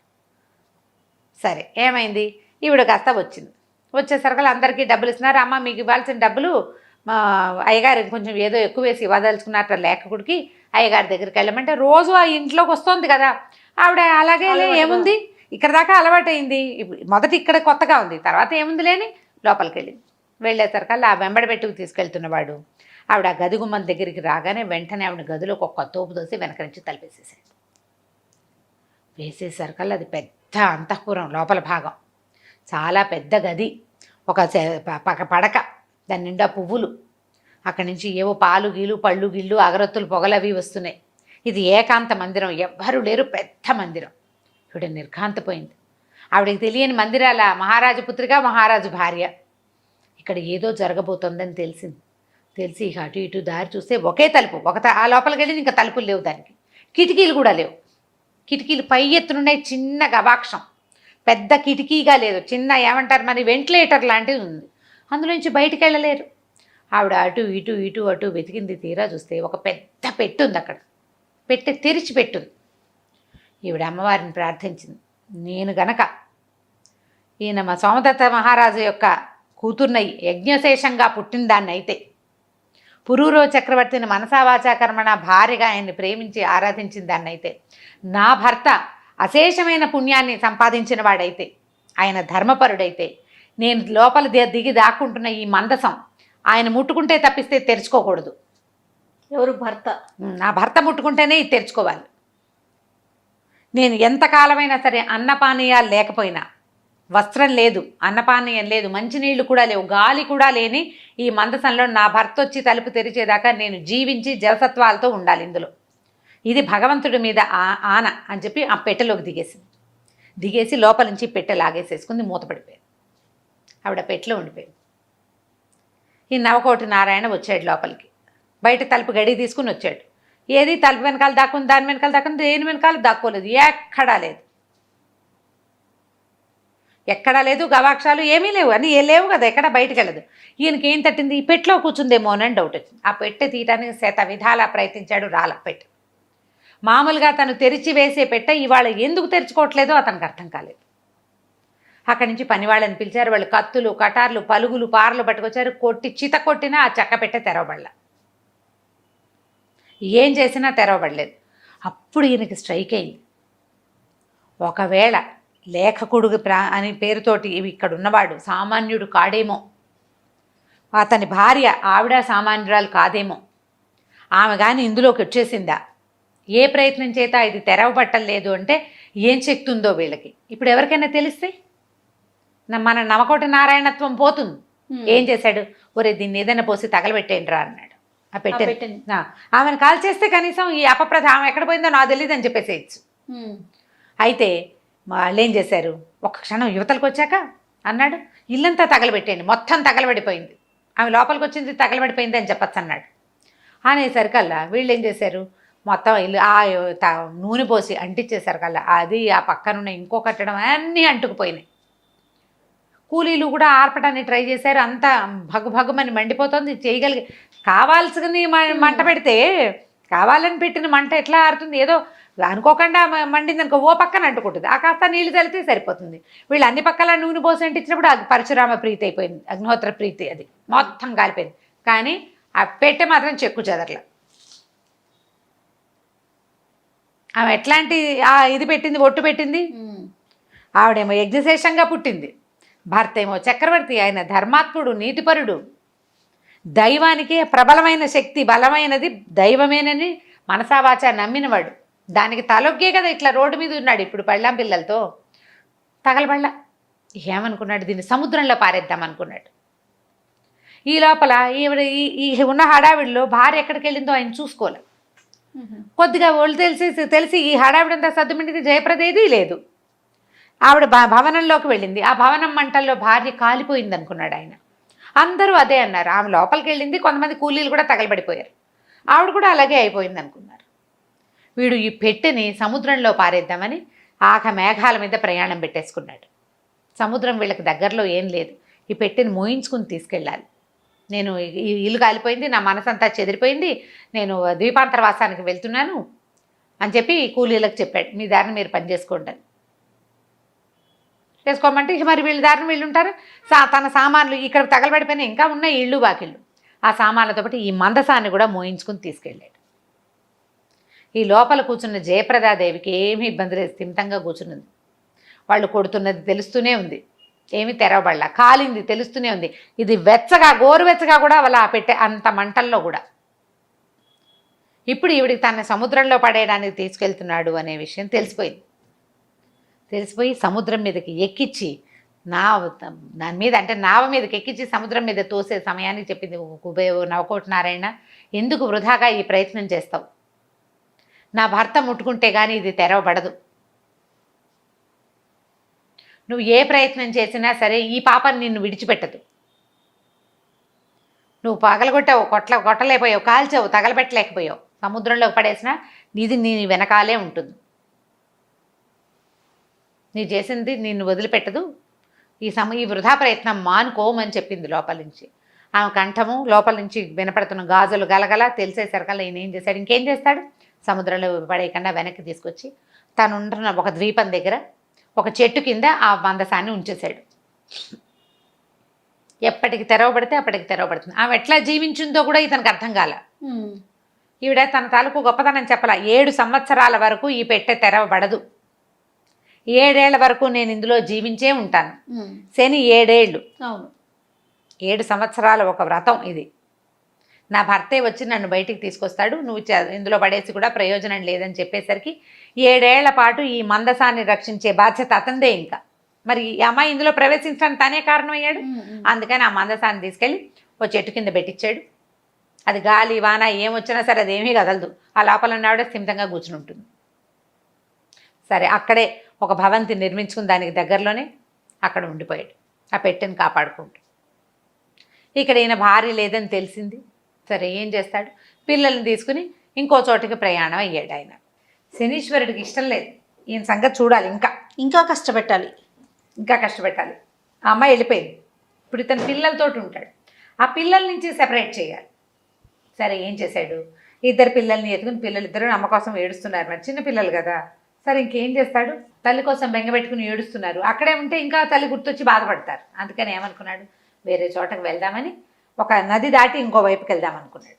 మంచి బ్రహ్మాండమైన వర్షం, ఆ వాన కొంచెం తగ్గింది, వర్షం ఈ ఏరు పొంగుతోంది. ఏం చేశాడు, ఓ పిల్లాన్ని ఎత్తుకుని అటు దాటించాలి, 2 పిల్లల్ని ఎత్తుకుని దాటించలేదు, ఒకేసారి ఎట్లా వెళ్తాడు. అందుకని ఏం చేశాడు, ఓ చెట్టుకేసి ఒక పిల్లాన్ని కట్టేశాడు. కట్టేసి నాయన ఇక్కడే కూర్చో, అన్నయ్యని అక్కడ దింపొస్తానని చెప్పి పిల్లాన్ని ఇక్కడ పెట్టి ఓ పిల్లాన్ని ఎత్తుకుని తీసుకుపోయాడు. తీసుకెళ్ళి వాడిని అవతల వైపు కట్టేశాడు చెట్టుకి. వాడిని మరి తీసుకెళ్ళి అక్కడ మరి పిల్లాడైతే అటు ఇటు వెళ్ళిపోతాడు. పిల్లాడు 4 అడుగులేసి అటు ఇటు వెళ్ళిపోతే ప్రమాదం కదా. మళ్ళీ వెనక్కి వచ్చి చిన్న పిల్లాడిని తీసుకెళ్దాం అనుకున్నాడు. వెనక్కి రావడానికి నదిలోకి దిగగానే ఈ శనీశ్వరుడు నదికి ఉధృతి పెంచేశాడు. పిల్లలిద్దరూ ఒకే నదికి చెరో గట్టున చెరో చెట్టుకి కట్టబడి ఉండగా తండ్రి నీళ్లలో కొట్టుకుపోయాడు. అయ్యో, పిల్లలు ఉండిపోయారు. ఉండిపోయేసరికల్లా సరే ఇంకేం చేస్తారు, ఇక చేయగలిగేది ఏమిటి, కొట్టుకుపోయి ఎక్కడో ఒక చోటకి చేరాడు. తీరా చూస్తే అక్కడ గొర్రెల కాపర్లు కొంతమంది ఉన్నారు. వాళ్ళు ఎవరో కొట్టుకొస్తున్నారు నీళ్లలో. వాళ్ళ గొర్రె అనిపించింది, ఎవరి గొర్రె పడిపోయింది అన్నమాట. తర్వాత తెలిసింది గొర్రె కాదు, వీడెవడో మనిషి. కొంతమంది దిగి తాళ్ళేసి లాగారు. లాగితే ఆ వరవడికి కొట్టుకుపోతున్న ఆయన మోసుకొచ్చి యువతలు పెట్టారు. ఆయన ఏం నీళ్లు తాగేలా, ఈదగలడు, ప్రవాహానికి అడ్డం పడలేకపోతున్నాడు, నీళ్ళు లాగేస్తున్నాయి కదా. నాయన ఎవరు నువ్వు, ఏమిటి నాయన అని అడిగారు. అడిగితే ఏం చెప్పాలి? సరే ఏమన్నాడు, నేను పురూరవ చక్రవర్తి పరివారంలో గొర్రెలు కాసేవాడిని, నా పేరు ఆనందకోనుడు. ఈ గొర్రెలు కాస్తూ ఇది ఈ నదీ తీరానికి వస్తే గొర్రెలు ఎటో పోయినాయి, నేను నదిలో పడిపోయాను అన్నాడు. అనేసరికల్లా వాళ్ళు ఏం చేశారు, అయ్యో ఎంత కష్టం వచ్చింది, మనిషి ఎంత బాగున్నాడు, చక్కగా లక్షణంగా ఉన్నాడు, నాయన మాతో పాటు ఉండు, మేమందరం గొర్రెలు కాసేవాళ్ళమే, 4 గొర్రెలు ఇస్తాం, గొర్రెలు మేపుకుందు కానీ రా మాతో పాటు రా అని వాళ్ళు ఏం చేశారు, ఈయనకి కట్టుకోవడానికి పొడి బట్టలు ఇచ్చి 2 కంబళ్ళు ఇచ్చి చలి, మరి వారిని నీళ్ళలో కొట్టుకొచ్చేవాడి పరిస్థితి ఎట్లా ఉంటుంది, ఓ చిన్న గుడిసె ఒకటి ఏర్పరిచి ఇక్కడ ఉండు నాయన మాతో పాటు అంటే ఆ చచ్చిపోయిన భార్య తప్పిపోయిన పిల్లల గురించి ఏడ్చుకుంటూనే నోరు మూసుకొని వీళ్ళతో పాటు ఉండిపోయాడు. ఈ చెరుకు నదికి అటు ఇటు పిల్లలు ఉన్నారా, ఒక గొల్లెత ఆ వైపుకి వచ్చి ఈ పిల్లాన్ని చూసింది. ఎవరండి? గొల్లెత అంటే ఒక గొల్ల స్త్రీ వచ్చి చూసింది. చూసేసరికల్లా పిల్లాడు ఎంతో బాగున్నాడు, ఎంత పండులా ఉన్నాడు, ఎవరు కట్టేశారంటే మా నాన్న కట్టేశాడు. నాన్నే తెలుసు, అంతకంటే వాడికి ఏం తెలియదు, పేర్లు గీర్లు తెలియవు వాడికి. సరే పిల్లాన్ని ఓడదీసి ఎత్తుకున్నాక ఏమైంది, 2వ గట్టుకి వెళ్దామని ఒక చిన్న డింగీ తెచ్చుకుంది. ఆ డింగీలో ఈ పిల్లాన్ని పెట్టుకుని ఈ నది దాటించబోయింది. నది దాటించేసరికల్లా అక్కడ చెట్టు కట్టేస్తున్నాడు 2వ, మా అన్నయ్య ఉన్నాడు అన్నాడు వీడు. అయ్యో 2 పిల్లల్ని చెట్టు కట్టేశారు, ఇదేమిటోనంటే ఆ 2వ పిల్లాన్ని కూడా ఓడదీసింది. పోనీలే, ఇద్దరు ఒక దగ్గరే ఉన్నారు. అన్నదమ్ములు ఇద్దరిని ఆవిడ కాస్త చంక పెట్టుకుని వెతికింది, ఎవరు కనపడలేదు. పోగొట్టుకుని నాన్న ఎవరంటే నాన్న ఎత్తుగా ఉంటాడు, పొడుగ్గా ఉంటాడు, అదే తప్పిస్తే ఇక వాళ్ళకి ఏమీ తెలియదు. చిన్న పిల్లలు 3-4 లోపల, 3-4 ఏళ్ల పిల్లలు. సరే ఏం చేసింది, ఈ పిల్లలిద్దరు ఒకేసారి దొరికారు. అదృష్టంలాగా నాకు పిల్లలు లేరు, వీళ్ళని నేనే పెంచుకుంటానని పిల్లల్ని తీసుకుపోయింది. అయితే గొల్లావిడ కదా, వీటి దగ్గర ఆవులు గేదెలు ఉన్నాయి, ఆవులే ఎక్కువగా ఉన్నాయి. ఈ ఆవులు కాయడానికి ఒక పొల్ల ఇస్తే పిల్లలు పొల్లలు తీసుకోకుండా మూలంగా కత్తి ఏదైనా ఉంటే కత్తి పుచ్చుకుని తోరేవాళ్ళతో. ఆవిడనుకు వీళ్ళు ఎవరో పెద్ద రాజుగారి పిల్లలు ఉంటారు, వీళ్ళకి మామూలు లక్షణాలు లేవు, ధోరణి ఏదైనా చూపిస్తే లేట్ చేసుకుంటారు, కత్తి కనపడిన పాములుగా పిల్లల్లాగా ఎక్కడ పడితే అక్కడ పట్టుకోవటంలా, తెలివి తక్కువగా లేరు వాడు. కత్తి ఎక్కడ పట్టుకోవాలో వాడికి ఉగ్గుపాలతోటే పెట్టేసినట్టుంది వాడి చరిత్ర. దాంతో ఇవిడేం చేసింది, సరే పిల్లలకి ఏమైనా విద్యలు నేర్పిస్తే బాగుంటుందని వాళ్ళ దగ్గర ఈ కర్ర సాము కత్తి సాము చేసే వాళ్ళు ఎవరో స్నేహితులు ఉంటే వాళ్ళ దగ్గర పెట్టింది. మా పిల్లలు కూడా నేర్పించండి. ఆ పిల్లలిద్దరు ఈ గొల్లావిడ దగ్గరే పెరగటం మొదలుపెట్టారు. ఈ ఆనందకోణుడు ఇక్కడ ఈ గొర్రెల వాళ్ళ దగ్గర ఉన్నాడు కదా. సరే ఏమైంది, ఈ గొర్రెలు తోలుకెళ్తుంటాడు. ఆ గొర్రెలు అటు ఇటు తిరుగుతాయి, మళ్ళీ సాయంకాలం తీసుకొస్తాడు. ఆ ఉన్న వాళ్ళు ఏదో ఒక ముద్ద అడకేసి పెడతారు, వాళ్ళతో పాటు కలో గంజ ఒక ముద్ద తింటూ బతికే ఉన్నాడు ఆయన. ఎప్పటికో ఇక్కడి నుంచి వస్తుంది. శనేశ్వరుడు ఎంతకైనా తగును, చూడు ఎన్ని చేశాడు. మహారాజుని తీసుకొచ్చి ముందు కూలింగ్ చేశాడు, తర్వాత గొర్రెలు కాపరం చేశాడు. ఇంకా ఏం చేయబోతావో నాయనా నువ్వు నాతోటి అనుకుంటున్నాడు అనమాట. అయితే ఏమైంది, ఈయనకి చాలేదు శనీశ్వరుడికి, ఇంకా ట్రై చేయాలి. కానీ ఈయనకి చూడండి తెలిసి కూడా కష్టాలు పడుతున్నాడు ఇంకా కూడా. మరి చెప్పాడు కదా యవనంలో పట్టుకోమన్నాను, పట్టుకున్నాడు, మరి తప్పదు, అనుభవించాల్సిందే. దీనికి తిరుగుబాటు చేసి గొడవ చేసి లాభం లేదు, ఒగ్గటమే అంతే. ఇంకా సర్దుకుని ఉండటమే. సర్దుకుంటూ ఉంటే శని సర్దుకున్న వాడిని గెలిపిస్తాడు. శనిగ్రహపు లక్షణం అది. నువ్వు లాక్కున్న కొందికి తెగుతుంది తప్పిస్తే ప్రయోజనం లేదు. సర్దుకుని ఎలా ఉండాలో అలా ఉండాల్సిందే. అంటే ఎట్లా కాదు రమ్మగారు, మీ ఉద్దేశం అంటే కష్టం వచ్చినా కూడా దాన్ని అనుభవించాలి. నీకు ప్రారంధ కర్మాన్ని అనుభవిస్తే తీరిపోతుంది కర్మానుభవం. అనుభవించనని దుఃఖపడ్డం వల్ల దుఃఖం ప్లస్ అవుతుంది, కష్టానికి తోడు దుఃఖం ప్లస్ అవుతుంది. దుఃఖపడి నువ్వు పెనుగులాడి అక్కడి పరిగెత్తి ఇక్కడి పరిగెత్తి అదే అవన్నీ చేశారు అయినా నాకు ఇది కాలేదంటావు. నువ్వు చేసేవి చేస్తూనే ఉంటావు క్రియలు. ఇది ఎలా చేయాలి, చేయాల్సిన పని చేసినట్టుగా చేయాలి, దీనికి ప్రతిక్రియగా చేయకూడదు. నేను 4 గుళ్ళు తిరిగాను అయినా నన్ను ఏ దేవుడు కరుణించలేదు అనకూడదు. అసలు భగవంతుణ్ణి ప్రశ్నించకూడదు శని దశ ఉన్నవాడు. తల వంచుకొని వెళ్ళిపోవాల్సిందే. వంచి ఎంత బరువును వంగిన కొద్దీ వేస్తాడు, నువ్వు మోసిన కొద్దీ నువ్వు నచ్చుతావు ఆయనకి. మోసిన కొద్దీ నీకు తర్వాత జీవితం చాలా బాగుంటుంది. నేను అదే అడుగుదాం అనుకుంటున్నా. చాలా బాగుంటుంది తర్వాత జీవితం. శని దశలో నలిగిపోయిన వాళ్ళు ఆ దశ తర్వాత దశలు తిరిగిపోతాయి, వాళ్ళకి దశ తిరిగింది అంటారు చూసావా, అట్లా తిరుగుతుంది. వంగాలి, భగవద్ ప్రార్థనే చేసుకోవాలి, ఎక్కువగా భగవంతుడి పాదాలే పట్టుకోవాలి. ఈ కష్టం గట్టెక్కే మార్గం చూడమనాలి. సరే, ఏం చేశాడు ఇప్పుడు ఈ శని ఏం చేశాడు? ఇంకా కొంచెం ఎక్కువ పరీక్షించాలి. ఆ ఊరి రాజుగారి అంతఃపురంలో దొంగతనం జరిగింది. అంతఃపురంలో ఆయన దొంగతనం జరిగినటువంటి వస్తువులు మూటగట్టి ఎక్కడ ఈ ఆనందకోనుడు పడుకుని ఉన్నాడో పూరి గుడిసెలో అక్కడ తెచ్చిపెట్టాడు దొంగ. చూసారా? ఆ పని చేయించాడు ఆయనే చేయించాడు, అది కల్పించాడు. అది వాళ్ళేమో దొంగని వెతుక్కుంటూ వచ్చారు. దొంగ ఇటే వచ్చాడు, కనపడుతున్నాడు. మామూలుగా దొంగలు అసలు కనపడతారు? కనిపించరు, మాయమైపోతారు. కానీ ఇక్కడ కనిపించాడు వాడు. ఎక్కడి నుంచి కనిపించాడు? అంతఃపురం నుంచి ఊరంతా తిరిగి ఈ గొల్లలు, వీళ్ళు గొర్రెల కాపర్లు ఎక్కడ, గొల్లలు కాదు వీళ్ళు, గొర్రెల కాపర్లు ఎక్కడున్నారు? ఓ నది తీరాని ఉన్నారు.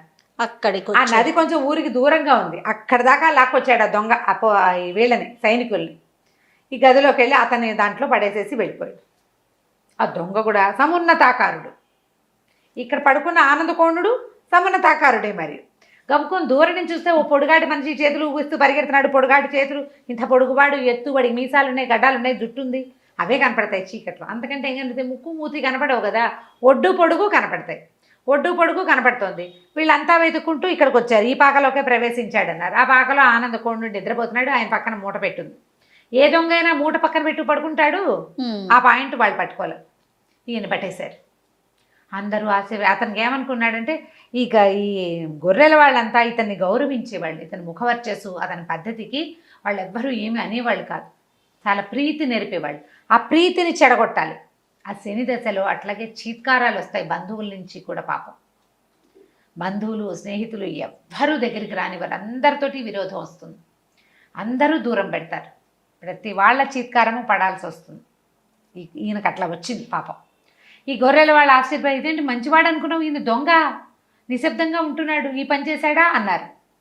సైనికులు వచ్చి పట్టుకుపోయారు. రాజుగారు ఆశ్చర్యపడి, ఈయన దొంగ ఏమిటి, మనిషి చూస్తే ఇట్లా ఉన్నాడు, సార్వభౌమ లక్షణాలు ఉన్నాయి. ఆ కిరీటం పెట్టుకునే చోట, ఆ భుజకీర్తులు ఉండే చోట గుర్తులు ఎవరికి ఉంటాయి? మామూలు వాడికి ఉండవు.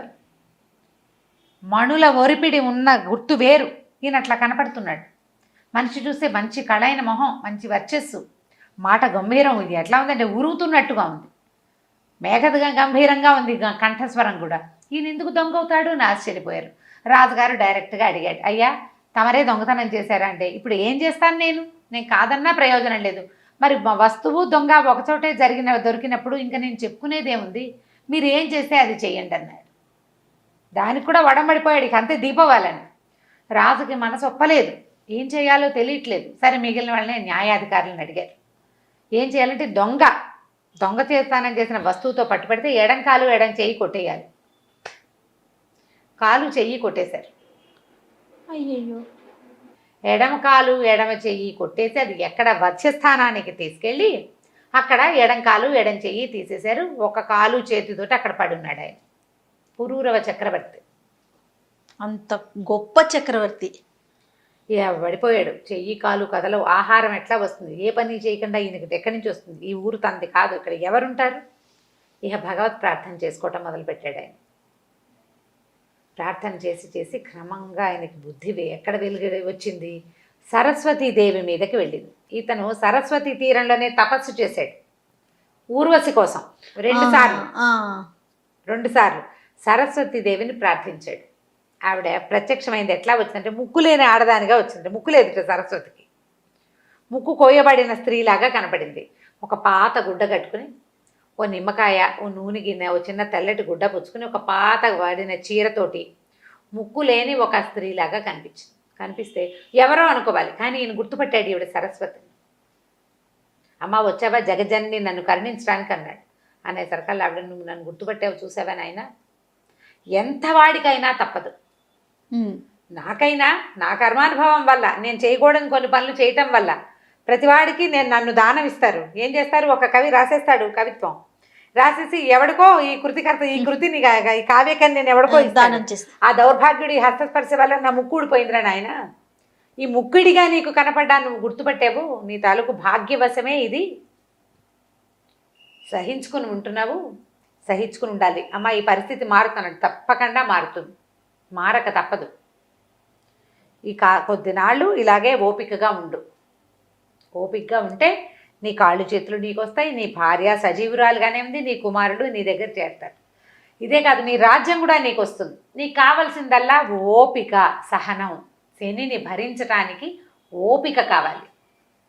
సరే, ఆవిడ ఏం చేసింది, అమృత ఆహారం తీసుకొచ్చి ఈయనకి ఆహారం, ఆయన నూనెను నిమ్మకాయ తెచ్చింది కదా, ఈయన గాయాలు 2 చెయ్యి కాలు లేవుగా, ఆ 2 చోట్ల కాస్త నూనె రాసి కట్టుకట్టి అక్కడి నుంచి ఈయనకి ఆహారం తెచ్చిపెట్టింది. ఆహారం పట్టుకొచ్చింది. అది తిని బతికున్నాడు అనమాట. ఆయన అక్కడే వచ్చే స్థానంలో నడిచి వెళ్ళలేడు, ఓకాలే కదా ఉంది, ఎట్లా నడిచి వెళ్తాడు, అక్కడే ఉండిపోయాడు. అయితే ఆ రోజుల్లో ఆ రాజ్యంలో పరదేశి కావలి శెట్టి అని ఒక శెట్టి గారు ఉండేవాడు. పరదేశి కావలి ఆయన పేరు. అయితే ఈ పరదేశి కావలి ఎప్పుడో వ్యాపారానికి పంపించిన ఒక నావ మునిగిపోయింది, దొరకలేదట. దొరక్కపోయేసరికి ఇక ఆశలు వదిలేసుకున్నాడు ఆయన. సరిగ్గా ఈ వచ్చస్థానం ఈ వ్యవహారం అంతా జరుగుతున్న కాలంలోనే ఆ నావ దొరికింది. ఆ పడవ దాని తాలూకు ఆనుపాన్లు తెలిసినాయి. నా పడవ తీరానికి వచ్చేసింది. కొన్ని కోట్ల రూపాయలు ఉన్నాయట అందులో. దాంతో ఈ పడవ దొరికేసరికల్లా ఆయన చాలా సంతోషించి అందరికీ దాన ధర్మాలు చేస్తున్నట్టు. దాన ధర్మాలు చేస్తూ ఊళ్ళోకి వచ్చాడు. ఊళ్ళోకి వచ్చేసరికల్లా అక్కడ ఏమన్నారు, కొంతమంది సైనికులు వాళ్ళు వీళ్ళు, మీరు ఇంతకు బీదా బిక్కికి దానాలు ధర్మాలు ఎవరికి చేస్తారు, సాధారణంగా బీదా బిక్కికి దానాలు, బ్రాహ్మణ దానం ఒకటి విశేషమైన దానం. ఆ కాలంలో అదే పద్ధతి. అయితే ఇది వజ్రస్థానంలో మొన్న ఒక ఆయన దొంగతనం చేశాడని చెయ్యి కాలు కొట్టేశారు ఒకడున్నాడు, అతనికి ఏదైనా ఇవ్వండి అన్నారు. అనేసరికల్లా సరే ఏదో ఆహార పదార్థం ఇస్తామని వచ్చాడు. వచ్చి చూసేసరికల్లా ఈ కాలు చెయ్యి లేకుండా అక్కడ పడున్న ఆయన చూసేసరికల్లా కరిగి నీరే ప్రవహించేశాడు ఆ పరదేశి. ఏమిటి ఈ మొహం చూస్తే ఆయనకి తెలిసిందనమాట, వీడి మనిషి కాదు, మామూలు వాడు కాదు, సామాన్య మానవుడు, దొంగ 100% కాదు, ఏదో ప్రత్యేకత ఉంది ఈయనలో. ఈయనలో ఉన్న ఆ ప్రత్యేకత ఏమిటో బుద్ధికి ఎక్కడో తగులుతోంది, నోటికి అందటల్లా అది మనసుకు తెలుస్తోంది. ఈయన మామూలు వాడు కాదు, ఈయన గ్రేట్ పర్సనాలిటీ అనేది అర్థమవుతుంది. ఏమిటో తెలీదు, కానీ ఒక ఆకర్షితుడైపోయాడు. ఆకర్షితుడైపోయి దగ్గరకు వచ్చాడు. అయ్యా ఏమిటండి మీ పరిస్థితి ఏంటంటే, కర్మాన్ భవన్ అయినా ఇట్లా అయింది, అదే మాట్లాడుకున్నారు. ఇంతలో సరస్వతీదేవి వచ్చింది ఆహారం పట్టుకుని. ఓహో, ఆవిడ రోజు వచ్చి ఆవిడ 3 పూట్ల ఇతన్ని పోషించింది సరస్వతీదేవి. ప్రతిరోజు ఇలా ముక్కిడిగానే వచ్చేది, ఆ ముక్కు లేని స్త్రీగానే వచ్చేది ఆవిడ. 3 రోజులు 3 పూటల అమృతాహారం తెచ్చిచ్చింది అతనికి. మరి ఆయన చేసుకున్న తపస్సు, సరస్వతి తీరంలో చేసిన తపస్సు ఇట్లా ఫలించింది చూడండి. అదే మరి అతని ఫలితం ఏదో ఒకటి లభించాలి కదా. అందుకని ఎప్పుడు చేసిన పూజ అయినా మనకు అవసరమైన కాలంలో ఏదో రకంగా ఫలిస్తుంది. అదేగా ఎప్పుడు చెప్పుకుంటాం మనం. ఇక ఈ పరదేశి కావాలి ఈవిని గుర్తుపట్టాడు. ఈవిడ మనిషి కాదనిపిస్తోంది అతనికి. మామూలుగా మనకి దేవతలకి చుట్టూతా ఆరా ఉంటుంది, ఒక కాంతి వలయం ఉంటుంది. ఈ మురికిగా ముక్కు లేకుండా వికృత రూపంలో కనపడుతున్న స్త్రీ చుట్టూతా ఉన్న ఒక కాంతి వలయం అతని బుద్ధికి తగిలింది. మరి రాజును ఎట్లా గుర్తుపట్టాడు? వజ్రస్థానాన్ని తీసుకెళ్ళి ఎవరో కొంతమంది చెయ్యి కాలు కొట్టేశారు. కొట్టేసిన వాడికి వీడు పెద్ద గొప్పవాడేమో అని అనిపించలే, వాళ్ళకి తెలియలా. ఇతను తెలిసింది, ఒక్కొక్కటి తెలుసుకోగలుగుతాడు. ఇతను ఆశ్చర్యపోయి, అయ్యా ఈవిడ ఎవరు? అమ్మవారి స్వరూపంలాగా కనపడుతోంది నాకు, ఏదో కాంతి ఉంది ఈమెలో, ఒక ప్రత్యేకమైన దైవికమైన అంశని గుర్తుపట్టాడు అతను. పదే అడిగాడు. అడిగేసరికల్లా ఆవిడ తన స్వరూపంతో కనపడింది, నిజ స్వరూపం. పరమానంద భరితుడైపోయాడు. పరమానంద భరితుడైపోయి, అమ్మ ఈయన కోసం తెచ్చిన ఆహారం నాకు కూడా పెట్టవా అని అడిగాడు. ఆయనకు అన్నం పెట్టి ఈయన కూడా ఒక ముద్ద పెట్టింది. ఆ సరస్వతీదేవి పెట్టిన ఆ ముద్ద తిని ఆ పరదేశి కావాలి రోజు వచ్చి వజ్రస్థానంలోనే కూర్చునేవాడు ఈయన కోసం. ఆయనతో కబుర్లు చెప్పడానికి, ఆయన దేఖభాల్ చేయడానికి అనమాట, బాగా చూసుకోవడం కోసం ప్రతిరోజు వచ్చేసేవాడు. కొంతకాలం తర్వాత ఈయనకి బాగా గాయాలన్నీ మానిపోయిన తర్వాత ఏమన్నాడు, మా ఇంటికి వెళ్ళిపోదాం అని చెప్పి బంగారు పల్లకి తెప్పించి ఈయన అందులో కూర్చోబెట్టుకుని నీ పురూరవణ్ణి తీసుకుపోయాడు ఇంటికి. తీసుకెళ్ళిపోయి తన ఇంట్లోనే ఉంచుకోవటం మొదలుపెట్టాడు. సరే, ఈయనకి ఒక చెయ్యి లేదు, ఒక చెయ్యి ఇక్కడ దాకా లేదు కదా, మొండి చెయ్యి ముందు భాగం లేదు, పట్టుకునేది అవకాశం లేదు, కానీ కొద్దిగా ఉంది. ఈయన ఏం చేసేవాడు, ఇక్కడ కూర్చుని రోజు ఏముంది, ఇప్పుడు వీళ్ళ ఇంట్లో ఉంటున్నాడు. పరదేశి కావాలి చాలా పెద్ద బిల్డింగు, పెద్ద తోట, హాయిగా సంగీత సాధనాలు అన్నీ ఉండేవి, పుస్తకాలు అవి చదివి వినిపించడానికి మనుషులు. ఆయన బాగా కోటీశ్వరుడు కదా, ఈయన సంగీతం పాడతాడు బ్రహ్మాండంగా. సరే వీణలు అవి ఇవి సాధనాలు ఉన్నాయి. ఉంటే ఈయన ఏం చేసేవాడు, వీణ వాయించుకుంటూ ఉండేవాడు. ఒక చెయ్యి ఖాళీగా ఉంది, ఎడం చెయ్యి కదా నరికేశారు, కుడి చేయి బాగానే ఉంది కదా, ఈ కుడి చేతితో వీణ పెట్టేవాడు, ఈ మొండి చేతితోటి ఆ తీగలు సవరించుకునేవాడు. అయితే ఈ రాజుగారికి ఒక కూతురు ఉంది, పుష్పాంజలి అని. ఓహో.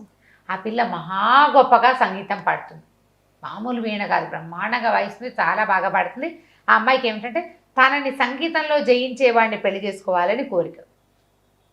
అయితే ఒకరోజు వ్యాహ్యాళికని ఒక ఉద్యానవనంలోకి వచ్చి వీణ తెప్పించుకుని అక్కడ పాట పాడుతుంటే అదే సమయానికి ఈ పరదేశి కావలి గారి తోటలోంచి వినపడుతున్న సంగీతం విన్నది. అదేం సంగీతం, అదేం వీణ, అదేం కంఠం. ఆయన పాట కూడా పాడుకునేవాడు. మరి తోచాలుగా ఆ పాట మీద మనసు పారేసుకుంది. ఎవరు ఏమిటి కనుక్కోమంది. పరదేశి కావలి గారి తోటలోంచి వినపడుతుంది, ఎవరో కనుక్కురమ్మని పంపించింది చెలికత్తల్ని. వాళ్ళు పోయి కనుక్కుంటే అక్కడ ఏముంది, ఒక ఆయన చెయ్యి కాలు లేవు, ఆయన ఉన్నాడు, ఆయన బ్రహ్మాండంగా పాట పాడతాడు. ఈ అమ్మాయి ఆయన పాట బాగుంది, అసలు ఆ గొంతుకి వివసురాలైపోయి అతన్నే పెళ్లి చేసుకోవాలని పుట్టింది ఈ అమ్మాయికి. ఓహో. ఎవరు నన్ను గెలుస్తారో వాళ్ళని పెళ్లి చేసుకుందామని కదా ప్రతిజ్ఞ. ఈయన పాటే నన్ను గెలిచిన పాట, నన్ను కైవసం చేసుకున్న పాట ఆయనది, కాబట్టి నేను ఆయన్నే పెళ్లి చేసుకోవాలి. ఎలా పెళ్లి చేసుకుంటారు, ఆయన దొంగ, రాజశిక్ష పడినవాడు, రాజదండన తీసుకున్నవాడు, ఓ కాలు చెయ్యి లేదు. రాజకుమార్తెను పెళ్లి చేసుకుంటే రాజు అవ్వాలి, అంతేగా. ఈ ఎవరో ఎక్కడి నుంచో కొట్టుకొచ్చినవాడు. ఈ లోపల ఏమైంది, ఈ అమ్మాయి వివాహం కోసం ఆలోచిస్తోందని తెలిసేసరికి నాన్న ఏం చేశాడు, వాళ్ళకి వీళ్ళకి కబురు చేసి స్వయంవరం ప్రకటించాడు. ఈ అమ్మాయి నిర్ఘాంతపడ్డ, అయ్యో నేను ఆ తోటలో ఉన్న కాలు చేయలేని ఆయనకి మనసు ఇచ్చాను, ఇప్పుడు ఎట్లా పెళ్లి చేసుకుంటాను. ఇక భగవత్ ప్రార్థన చేయటం మొదలుపెట్టింది. అయితే ఈ చెలికత్తలు చెప్పారు, అమ్మ నీకు ఏది రాసుందో అది జరుగుతుంది కదా, ఒకవేళ నీకు ఇట్లా అవిటివాడితోటే పెళ్ళుంటే ఆయనే వస్తాడు, అవిటివాడితో పెళ్ళి అని నీ మొహాన్ ఉండాలి. ఎందుకంటే భగవంతుడు విధి రాసిన రాతని ఎవ్వరూ తప్పించలేరు అని ఒక చిన్న పిట్ట కథ చెప్పింది. పిట్ట కథను పక్కకు పెట్టి మెయిన్ కథ ముందు చెప్పుకుని అప్పుడు పిట్ట కథలోకి వద్దాం. ఈ మన పురూరవుడు చేయి కాలు తెగి అక్కడ ఉన్నాడు కదా, ఈయనకి పరదేశి కావలి కనిపించినప్పుడు ఉపమహర్షి అని ఒక మహర్షి ఈయన దగ్గరకు వచ్చాడు. ఆయన ఉన్న వధ్యస్థానానికి వచ్చాడు. వచ్చి ఆయన చూసి ఆయనతోటి మాట్లాడాడు. సరస్వతీదేవిని కూడా దర్శనం చేసుకున్నాడు.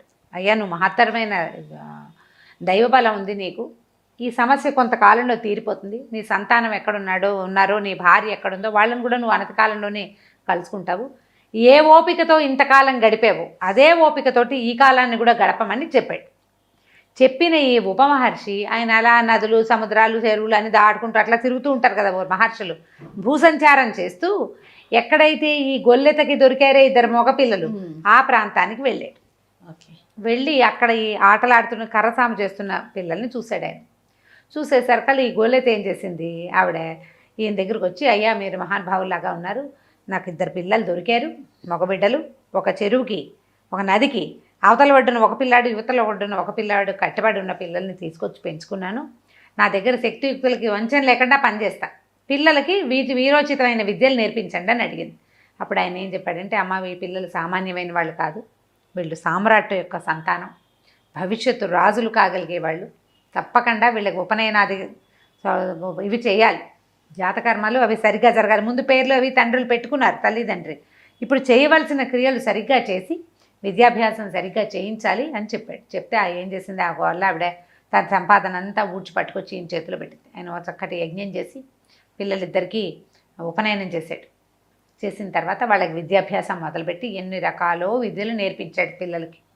నేర్పించి పిల్లలకి చక్రవర్తుల గురించి చెప్పాడు. ఒకసారి సిబి దదీచి ఇట్లా చాలా గొప్ప గొప్ప చక్రవర్తులు ఉన్నారు. ఈ కాలంలో గొప్ప చక్రవర్తి పురూరవుడు. ఆ పురూరవుడు ఎంత గొప్పవాడంటే, సేనేశ్వరుడు తనంతటా తను వచ్చి నిన్ను పట్టుకుంటానంటే యవనంలోనే పట్టుకుంటానని ఆయనకి ఒప్పుకున్నాడు. ఆ ఒప్పుకున్న ప్రకారం ఆయన తన భార్యను కోల్పోయాడు, సంతానాన్ని చెరువులో నదిలో పడి కొట్టుకుపోయి పిల్లలిద్దరికీ కాకుండా పోయాడు. ఇప్పుడు దొంగతనం ఆపాదించబడి చెయ్యి కాలు పోగొట్టుకుని ఒక దుర్భరమైన జీవితాన్ని అనుభవిస్తున్నాడు అని చెప్పేసరికి ఆ పిల్లలకి ఆ కథ వింటుంటే, ఎవరి కథ అయినా వింటుంటే మనకు దుఃఖం వస్తుంది. ఓ దుఃఖపడి బాగా బాధపడి ఏడ్చారట పిల్లలిద్దరు. ఏడ్చి శనీశ్వరుడు అంత దుర్మార్గుడా? శని దేవుళ్లలో ఒకడు కదా, సూర్యదేవుని స్వయంగా సూర్యుని కుమారుడు. తండ్రి పిల్లగా ప్రపంచానికి మేలు చేసినట్టుగా శనీశ్వరుడు ఎందుకు చేయడు మేలు అంటే, ఈయన ఏం చెప్పాడంటే, ఇది మేలు కాదని అనుకోకూడదు, ఇది కూడా మేలే. ఈయన ప్రజ్ఞని ప్రపంచానికి చాటి చెప్పటమే. ఇంత కష్టపడినా సహనాన్ని కోల్పోలేదు, ధర్మపరాయణత్వాన్ని విడనాడలేదు, సత్యవ్రతాన్ని మానలేదు అని ఈయన యొక్క ప్రతిభని ప్రపంచానికి తెలియజేస్తాడు. ఎంత బంగారమైనా కాలిస్తే కానీ నిగ్గు తేరదు, కాల్చిన కొద్దీ వన్నె పెరుగుతుంది. అట్లా కాల్చబడుతున్న దశలో ఉన్నాడు పురూరవుడు. ఇంకొక 3 సంవత్సరాలు, ఈ 3 ఏళ్ళు గడిచాక ఆయన దశ మారుతుంది. శనీశ్వరుడు వదిలిపెట్టేస్తాడు. సంతానము భార్య అందరూ చేరుకుంటారని చెప్పితే విన్నారు పిల్లలు. ఆ కథ తెలుసుకున్నారు. సాకల్యంగా పురూరవ చక్రవర్తి కథ అంతా తెలుసు వాళ్ళకి. ఈ విద్యలు పూర్తవుతూ ఉన్నాక పిల్లల్ని మిగిలిన విద్యలు నేర్పడానికి ఇంకొంతమంది ఉపాధ్యాయుల దగ్గర పెట్టి ఈయన మళ్ళీ దేశ సంచారానికి వెళ్ళిపోయాడు ఉపమహర్షి. ఈ వెళ్ళి ఈయన ఎవరిని కలిశాడు? నవకోటి నారాయణని కలిశాడు ఒక ద్వీపంలో. కలిసాక అతను ఎక్కడ కూర్చున్నాడు? ఆ సమయానికి ఈయన వెళ్ళేసరికి వీళ్ళు ఒక బిల్డింగ్ కట్టుకుని ఉన్నాడు ఆయన సముద్ర తీరంలో. దాని దగ్గర ఒక చెట్టు కింద ఈ మందసం ఉంది. అమ్మాయి ఉన్నటువంటి ఈయన భార్య జయప్రదాదేవి ఉన్న మందసం ఉంది. ఆ మందసం దగ్గరే ఆయన సభ చేసుకుని ఉంటే ఈ ఉపమహర్షి అక్కడికి వెళ్ళాడు. వెళ్తే, అయ్యా మీరు ఏ దేశాలు తిరిగి వచ్చారు, మీరు ఎంత వాళ్ళు, ఎక్కడికి వెళ్ళారు ఏమిటి అని అతను అడిగాడు. నవకోటి నారాయణ అడిగితే, నేను ఎన్నో రాజ్యాలు చూశాను, ప్రతిష్టానపురం అంత గొప్ప రాజ్యాన్ని నేను చూడలేదు. ప్రతిష్టానపురపు రాజు చాలా గొప్పవాడు, చక్రవర్తి. అతను సామ్రాట్ లక్షణాలు పుణుకు పుచ్చుకుని పుట్టినవాడు, చాలా అద్భుతమైన జన్మ కలిగినవాడు, చాలా అత్యద్భుతమైన సౌందర్య రాశి, చాలా గొప్ప జన్మ కలిగిన అమ్మాయిని వివాహం చేసుకున్నాడు.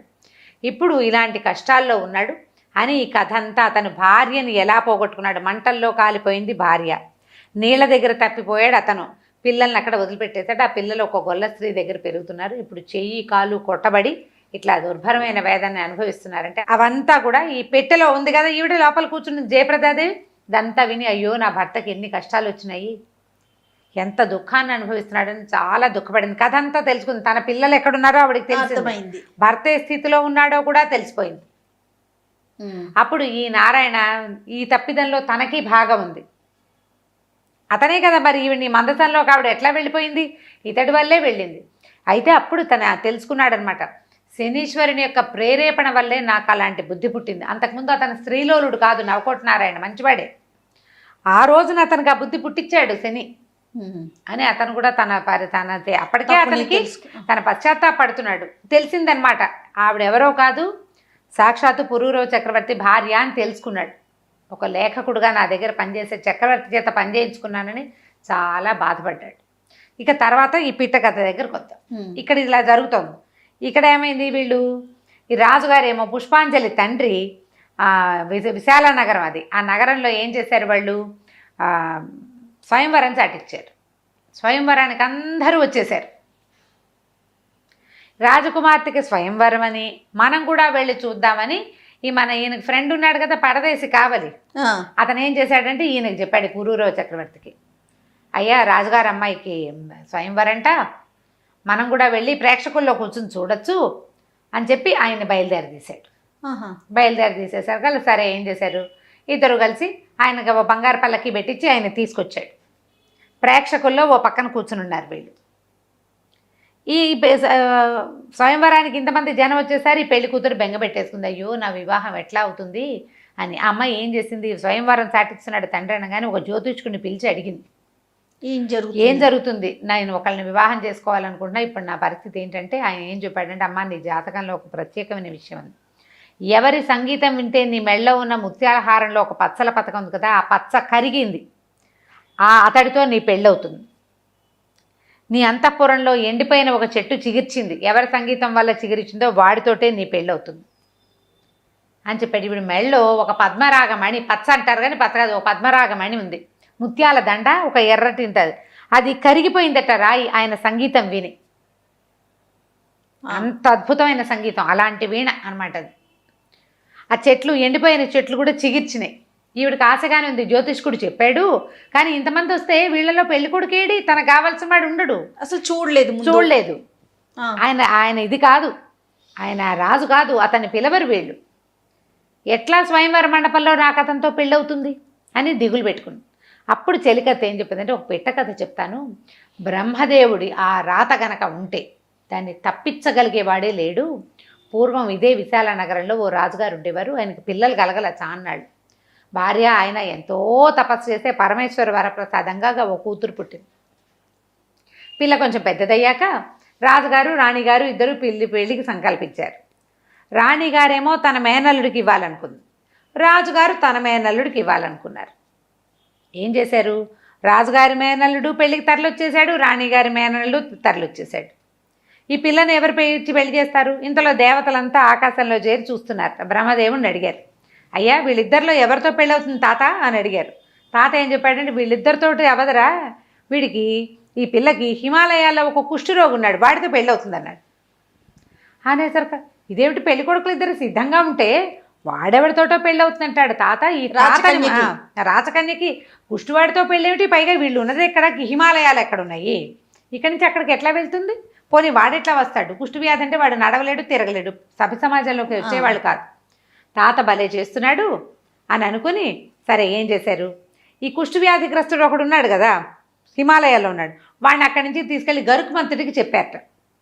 గరుడా, తాత మన విధాత ఒక రాత రాశానన్నాడు, నా రాత తప్పదన్నాడు, రాత తప్పిద్దాం మనం, నువ్వు సహాయం చెయ్యి, ఈ కుష్టి వ్యాధిగ్రస్తుడిని తీసుకెళ్ళి హిమాలయాల నుంచి వింధ్య పర్వతాల దగ్గర పడేసి అని చెప్పారు. చెప్పేసరికి ఆయన ఏం చేశాడు, గరుకుమంతుడు వచ్చి ఈ కుష్టి వ్యాధి వాడిని తీసుకుపోయి వింధ్య పర్వతాల్లో పడేశాడు. పడేసరికి ఆయన నిర్ఘాంతపోయాడు, అయ్యా నువ్వేమిటి భగవంతుడికి వాహనానివి, సడన్గా నాకు వాహనాన్ని అయ్యావు, తిండి తిప్పలు నేనేం చేయను, అక్కడ నాకు అన్ని అవసరాలకు సరిపడా ఉన్నాయి, ఇక్కడ తెచ్చి పడేసావంటే, సరే నువ్వు కంగారు పడకు, దేవతల ఆజ్ఞ చొప్పున పడేసా, నీ మీద నాకేం శత్రుత్వం లేదు, నువ్వు నాకు ఆహారానివి కాదు, నీకు తిండే కదా అది నేను తెచ్చి పెడతా అన్నాడు.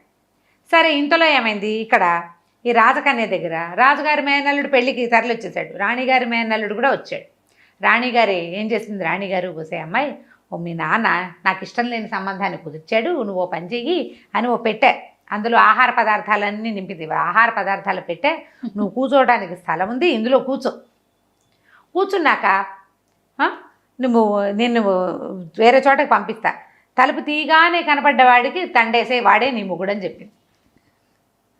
చెప్పేసరికి సరే ఈ సామాన్లు మోసుకెళ్తున్నారు. ఈ గరుకుమంతుడు వీడికి ఆహారం తెద్దామని ఆయన వస్తూ ఉంటే ఈ సామాన్లన్నీ పెళ్లి వాళ్ళకి పంపిస్తున్న సామాన్లలో ఈ ఆహారపు పెట్టెలు కనపడేసరికి గుమగుమలాడుతున్న పెట్టె అని కాళ్ళసందును ఇరికించుకుని పట్టుకొచ్చేసాడు గరుకుమంతుడు.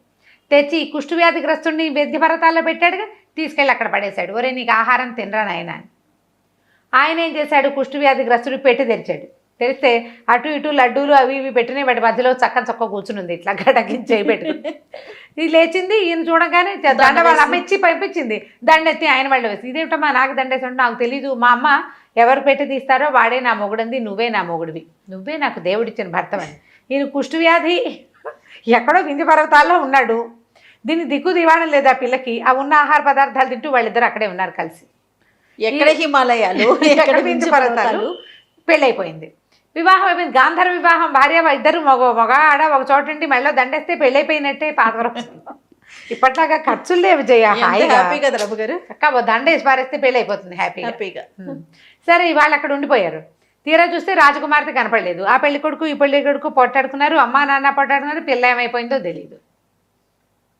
ఈ లోపల దేవతలందు అందరూ బ్రహ్మదేవుడి దగ్గరికి వెళ్ళారు. తాత నువ్వేదో పెళ్ళి అంటివే, ఈ పిల్లకి మేనల్తో పెళ్ళి, ఎక్కడైందిరా పెళ్ళి, నేను చెప్పిన వాడితోటి అయిందన్నారు. తీరా చూస్తే ఏముంది, హిమాలయాల్లో ఉండాల్సిన కుష్టి వ్యాధిగ్రస్తుడు పోయి వింధ్య పర్వతాల్లో కూర్చోబెడితే ఈ పెళ్లి కూతురు పని వాళ్ళ పోయి అక్కడికి వెళ్ళి పెళ్లి చేసుకుంది. బ్రహ్మ రాత ఉంటే అట్లా అవుతుంది. అడవిలో ఉసిరికాయ, సముద్రంలో ఉప్పు కలుస్తాయి. ఎక్కడ వాళ్ళు ఎవరినో పెళ్లి చేసుకుంటారు, వాళ్ళు ఊహిస్తాం, అంతే. పెళ్ళిళ్ళు స్వర్గంలో జరుగుతాయంటారు.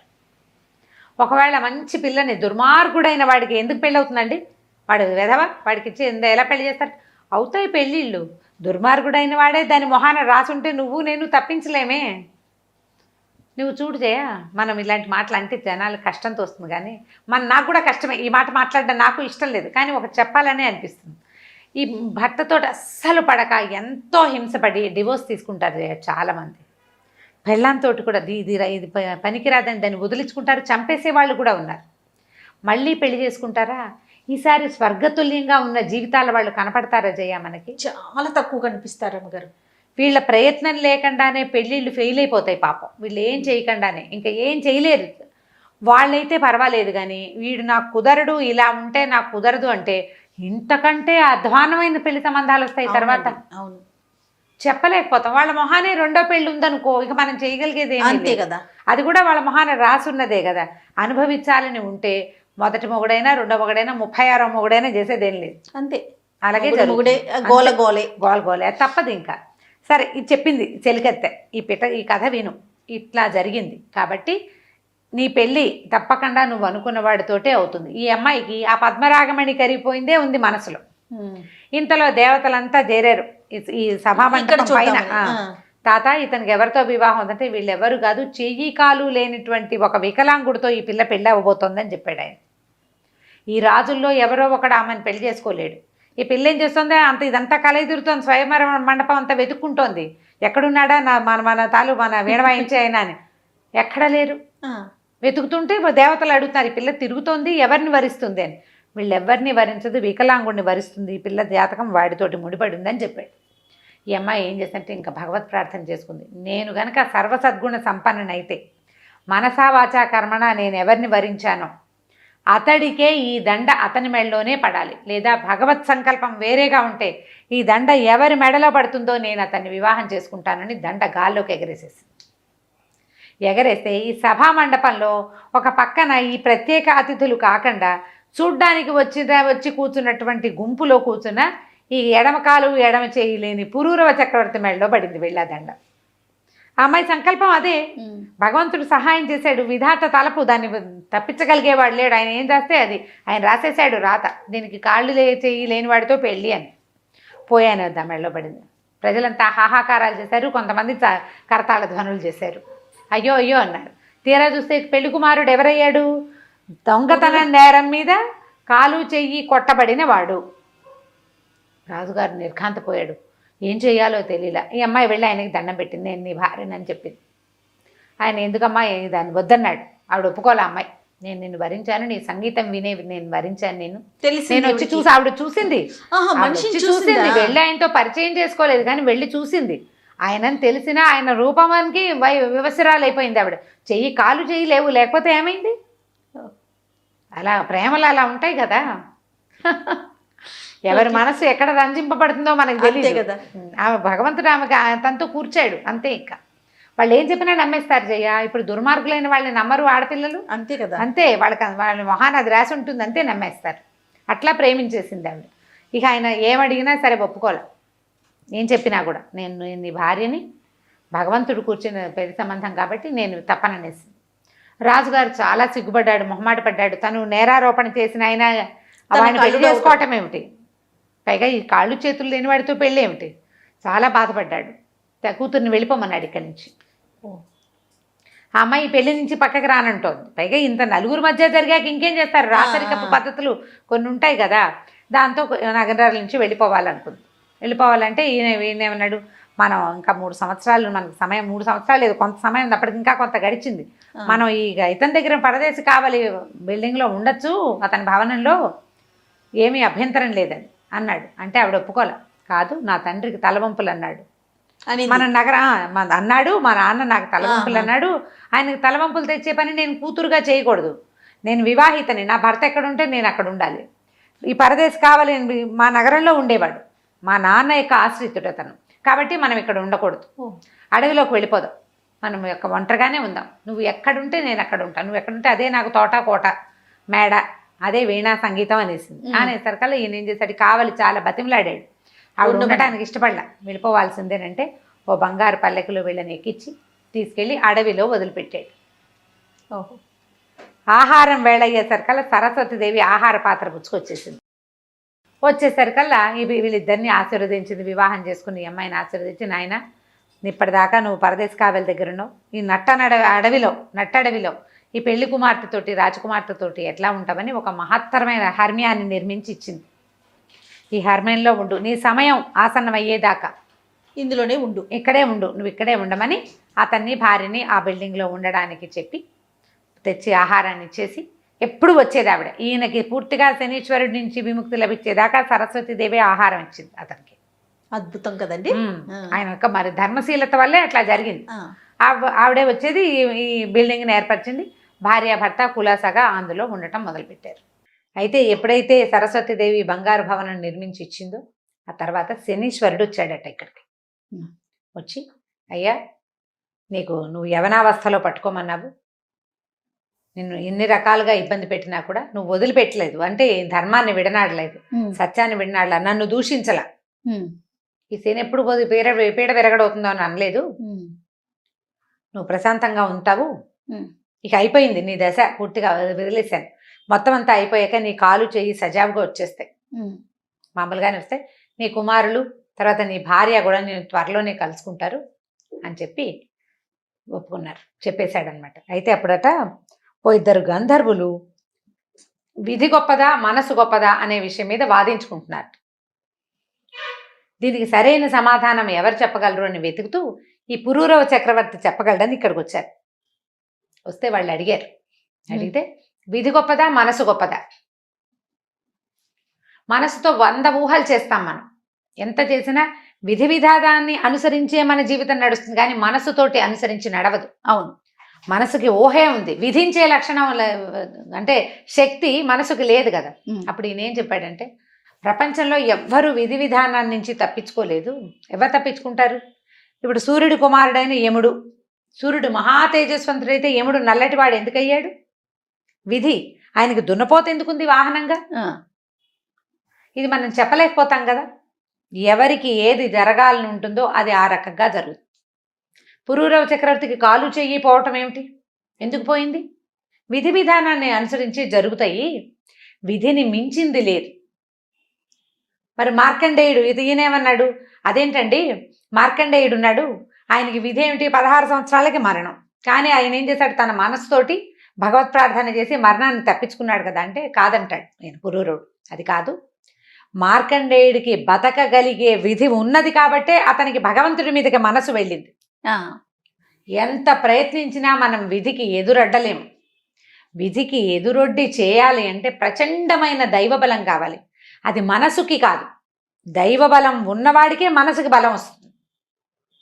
మార్కండేయుడు జీవించి ఉండాలని అతని తల్లిదండ్రులకి దీర్ఘాయుష్మంతుడైన కుమారుడు ఉన్నాడు.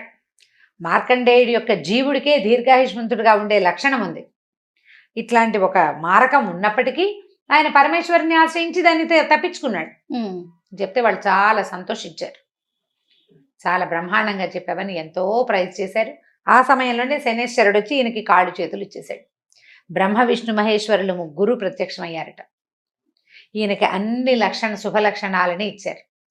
ఇతనిని చూస్తే చాలు జబ్బులు తగ్గిపోయేలాంటి లక్షణాన్ని కూడా ఈయనకి ఇచ్చారు. ఎందుకంటే ఇలాంటి శనీశ్వరుడికి ఎదురొడ్డి ఇన్ని సంవత్సరాలు 7 సంవత్సరాల సుదీర్ఘ కాలాన్ని అట్లా మాట అనకుండా ఈ వచ్చిన శని బాధని అతను బిగబట్టుకుని పూర్తి చేసినందుకు ఆయనకు అట్లాంటి వరం ఇచ్చి వాళ్ళు ముగ్గురు మాయమైపోయారు. అయితే ఆ రోజు సాయంకాలం సరస్వతీదేవి ఆహారాన్ని తీసుకొచ్చింది. రోజు వస్తుంది కదా ఆవిడ, తీసుకొచ్చి ఈవిడ వెళ్ళిపోతుంటే చుట్టుపక్కల వాళ్ళు ఎవరో అడిగారు. ఆ గ్రామాలు అంటే అడవి దాటి వెళ్తూ ఉంటే అడిగారు. అడవిలోకి వచ్చిన వాళ్ళు కొంతమంది, అమ్మ ఎవరివి నువ్వు, ఎక్కడికి వెళ్తున్నావు? రోజు వస్తున్నావు, నువ్వు ఆహారం పట్టుకొచ్చి వెళ్తున్నావు, నిన్నెప్పుడు మేము చూడలేదు, పైగా ఇది వరకు లేదు ఈ అడవిలో ఈ బంగారు భవంతి. ఈ బంగారు భవంతి ఎవరిది? ఎవరికి కోసం నువ్వు వచ్చి వెళ్తున్నావు ఇక్కడికి అని అడిగేసరికి ఆవిడ ఏమందంటే, ఈ భవనంలో ఉన్నవాడు చాలా గొప్ప వ్యక్తి, అతన్ని చూస్తేనే గుడ్డివాళ్ళకి కళ్ళు వస్తాయి, జబ్బు చేసిన వాడికి జబ్బు తగ్గిపోతుంది, డబ్బు లేని వాడికి డబ్బు వస్తుంది, అతని దర్శనమే చాలా గొప్పది, కావాలంటే వెళ్ళి దర్శించుకోండి అని చెప్పి వెళ్ళేసరికల్లా ఈ ఊళ్ళో నుంచి ఎవరి ఊరి నుంచి, ఇది మామగారి ఊరు విశాలానగరం నుంచి ఒక్కొక్కళ్ళు అనారోగ్యస్తులు, ముసలి వాళ్ళు, ఓపిక లేని వాళ్ళందరూ వచ్చి ఈయన్ని దర్శనం చేయటం మొదలుపెట్టారు. పుష్పాంజలి కూడా తన భర్త యొక్క గొప్పతనాన్ని అంతా స్వయంగా దగ్గర నుంచి తెలుసుకుంది కదా, ఆయనతో హాయిగా ఆనందాలు అనుభవిస్తూ ఆవిడ ఆయనతో పాటే ఉంది. ఈ ప్రజలంతా ఇలా వెళ్ళి ఆరోగ్యవంతులు అవుతున్నారు. రాజుగారు తెలుసుకుంటున్నాడు. ఏమన్నాడు భార్యతోటి, మన అమ్మాయి కూడా కాలు చెయ్యి లేని వాడిని పెళ్లి చేసుకుంది, ఎక్కడుందో మన పిల్లకు కూడా మేలు జరుగుతుందేమో, మనం కూడా వెళ్ళి చూసొద్దామన్నాడు. కాకపోతే ఈ ఎవరినో రాజుగారు వెళ్ళి స్వయంగా చూడడం అంత గొప్పగా ఉండదు. అందుకని ఏమనుకున్నారంటే మృగయా వినోదం కోసం వెళ్దాం అడవిలోకి, ఏదో కాకతాళీయంగా వచ్చినట్టుగా చేద్దామని అనుకున్నారు. అనుకున్న తర్వాత సరే ఈయన ఏం చేశాడు, భార్య భర్త ఇద్దరు కలిసి కొంత పరివారంతో అడవిలోకి వెళ్ళారు, ఏదో వేటాడారు. తర్వాత ఈ భవంతి దగ్గరకు వచ్చారు. వస్తే ఆయన వీళ్ళు చూస్తున్నారు బయటుండి. ఒక కుంటిగా నడుస్తున్నవాడు ఒకడు లోపలికి వెళ్ళి మామూలుగా నడుచుకుంటూ వచ్చేస్తున్నాడు. జనాలు విషాదంగా ముఖాలతో లోపలికి వెళ్ళిన వాళ్ళంతా సంతోషంతో బయటకు వస్తున్నారు. ఇక్కడ చాలా విశేషం ఏదో ఉందని లోపలికి వెళ్ళారు వీళ్ళు కూడా. పురూరవుని వాళ్ళు గుర్తుపట్ల. వాళ్ళు చూసిన మనిషి ఎవరు, సామాన్యమైన బట్టలతోటి, ఓ కాలు చెయ్యి లేనివాడు, నగలు అలంకారాలు లేనివాడిని చూశారు వాళ్ళు. ఆయనకు వెళ్ళి నమస్కారం చేసి, అయ్యా ఈ దేశాన్ని వెళ్ళే రాజును నేను, మరి మా అమ్మాయి కొంతకాలం క్రితం ఒక చోరుడుగాని ముద్రపడిన, కాలు చెయ్యి నా చేతే శిక్ష విధింపబడి శిక్షను అనుభవిస్తున్న ఒక వ్యక్తిని పెళ్లి చేసుకుంది. నా కూతురు ఏమైపోయిందో, అతను ఎక్కడికి వెళ్ళిపోయాడో నాకు తెలియదు. దయచేసి మీరు నా అనుపానులు తెలియజేసి నా పిల్లని రక్షించండి అని అడిగేసరికల పక్కపక్క నవ్వెట్టు ఆయన పురూరవుడు. నవ్వేసరికల పుష్పాంజలి దేవి లోపల నుంచి బయటకు వచ్చింది. తల్లిదండ్రిని చూసి దండం పెట్టింది. అయ్యా నాన్న, మీరు నేను మీ కూతుర్ని ఎలాగైతే మీరు నన్ను వెనక్కి పంపించేశారు, ఏమనుకున్నారు, ఒక కాలు చేయి లేదు చోరుడు అనుకున్నారు. మీరు ఆ చోరుడి దగ్గరికే వచ్చారు. ఈ మీరు చోరుడు అనుకుంటున్న మీ అల్లుడు సామాన్యుడు కాదు. ఇతని దర్శనంతో సర్వపాపాలు నశిస్తాయి. శనీశ్వరుడు ఈయనకి వరం ఇచ్చాడు. నీ కథను విన్నవాళ్ళు, నీ విషయం తెలుసుకున్న వాళ్ళకి నా బాధలు తక్కువగా ఉంటాయి. అదృష్టవంతులైన వాడికి నేను అసలు పట్టనన్నాడు. పైగా ఏకమండలం 56 రాజ్యాల రాజులందరూ కూడా కప్పాలు కట్టేటువంటి గొప్ప సార్వభౌముడు ఈయనని పరిచయం చేసి ఆయన వాళ్ళు నిర్ఘాంత పేరు. పురూరవుడు తెలుసు వాళ్ళకి, ఆయనే ఈయన తెలియదు. ఇక మహా ఆనందంతో ఇక పొంగిపోయారు. వీళ్ళు అక్కడ ఉండగానే సరస్వతీదేవి కూడా వచ్చింది. ఆవిడని చూసి మరీ ఆనందంతో పొంగిపోయారు. ఎంత అత్యద్భుతమైన సంగతి. అయితే ఇప్పుడు ఏం చెప్పిందంటే, నీ కుమారులు నీ భార్య కూడా త్వరలోనే దగ్గరకు వచ్చేస్తారు నీకని చెప్పింది. ఈ సంగతి తెలుసుకున్నాడు. ఇతని స్నేహితుడు ఉన్నాడు, పరదేశి కావలి, అతను కూడా పరిగెత్తుకుంటూ వచ్చాడు. వీళ్ళే వాళ్ళు అని తెలిసి ఈయన్ని కావలించుకున్నాడు. చాలా సంతోషించాడు. సంతోషించి ఈ పరదేశి కావలి చాలా కోటీశ్వరుడు కదా అతను ఈ విశాల నగరపు రాజు, ఇవి పుష్పాంజలి తండ్రి ఇద్దరు ఆలోచించుకుని అడవంతా బాగు చేసి ఒక నగర నిర్మాణం చేయించారు. అక్కడ వీళ్ళ బంగారు భవనం కాకుండా అన్ని తోటలు దొడ్లు ఏర్పరిచారు, దారులు ఇళ్ళు వాకిళ్ళు అన్ని ఏర్పరిచారు. ఆ కావలి కూడా ఇక్కడే ఉండటం మొదలుపెట్టాడు చాలా విశేషంగా. అయితే ఇక్కడ ఒక సామ్రాజ్యం ఏర్పడింది అనమాట. ఒకనాడు ఒక సన్యాసి వేషంలో ఉన్న ఒక ఆయన వచ్చాడు. ఈయనెవరు, శుచిమంతుడు అతని పేరు. ఇతను పురూరవ చక్రవర్తి యొక్క ప్రధానమంత్రి. ఆయన ఆ రోజు ఈయన ఏం చేశాడు, భార్య పిల్లలిద్దరిని ఎత్తుకుని బయటకు వచ్చేసాడు కదా. అయితే రాజ్యాన్ని వీళ్ళు కొంత రక్షించుకున్నారు. పరాయి రాజ్యం పరాయి రాజు పాలవకుండా రాజ్యాన్ని రక్షించుకున్నారు. రాజు కోసం వెతికితే పిల్లలు లేరు, తల్లి లేదు, ఎవరు లేరు. ఎంత వెతికినా రాజు జాడ దొరకల. ఆయన సకుటుంబంగానే వీళ్ళని వెతకడానికి బయలుదేరాడు. ఇక కొంత మేర వెళ్ళిన తర్వాత కుటుంబాన్ని దిగవిడిచి సన్యాసి వేషధారణతో వెతుక్కుంటున్నాడు. అయితే ఇక్కడ ఒక బంగారు నగరం ఏర్పడిందని, బంగారు భవంతితోటి ఒక నగరం ఏర్పడిందని, ఆ నగరంలో ఉన్న రాజును గనక చూసిన వాళ్ళకి అన్ని సమస్యలు తీరిపోతాయని విని ఈయన ఒకవేళ ఆయన మా పురూరవుడేమోనని అనుమానంతో, పురూరవుడు అని పేరు మాత్రం బయటికి రాల, ఇక్కడ ఒక రాజు ఉన్నాడని తెలిసి ఆ శుచిమంతుడు వచ్చాడు ఇక్కడికి.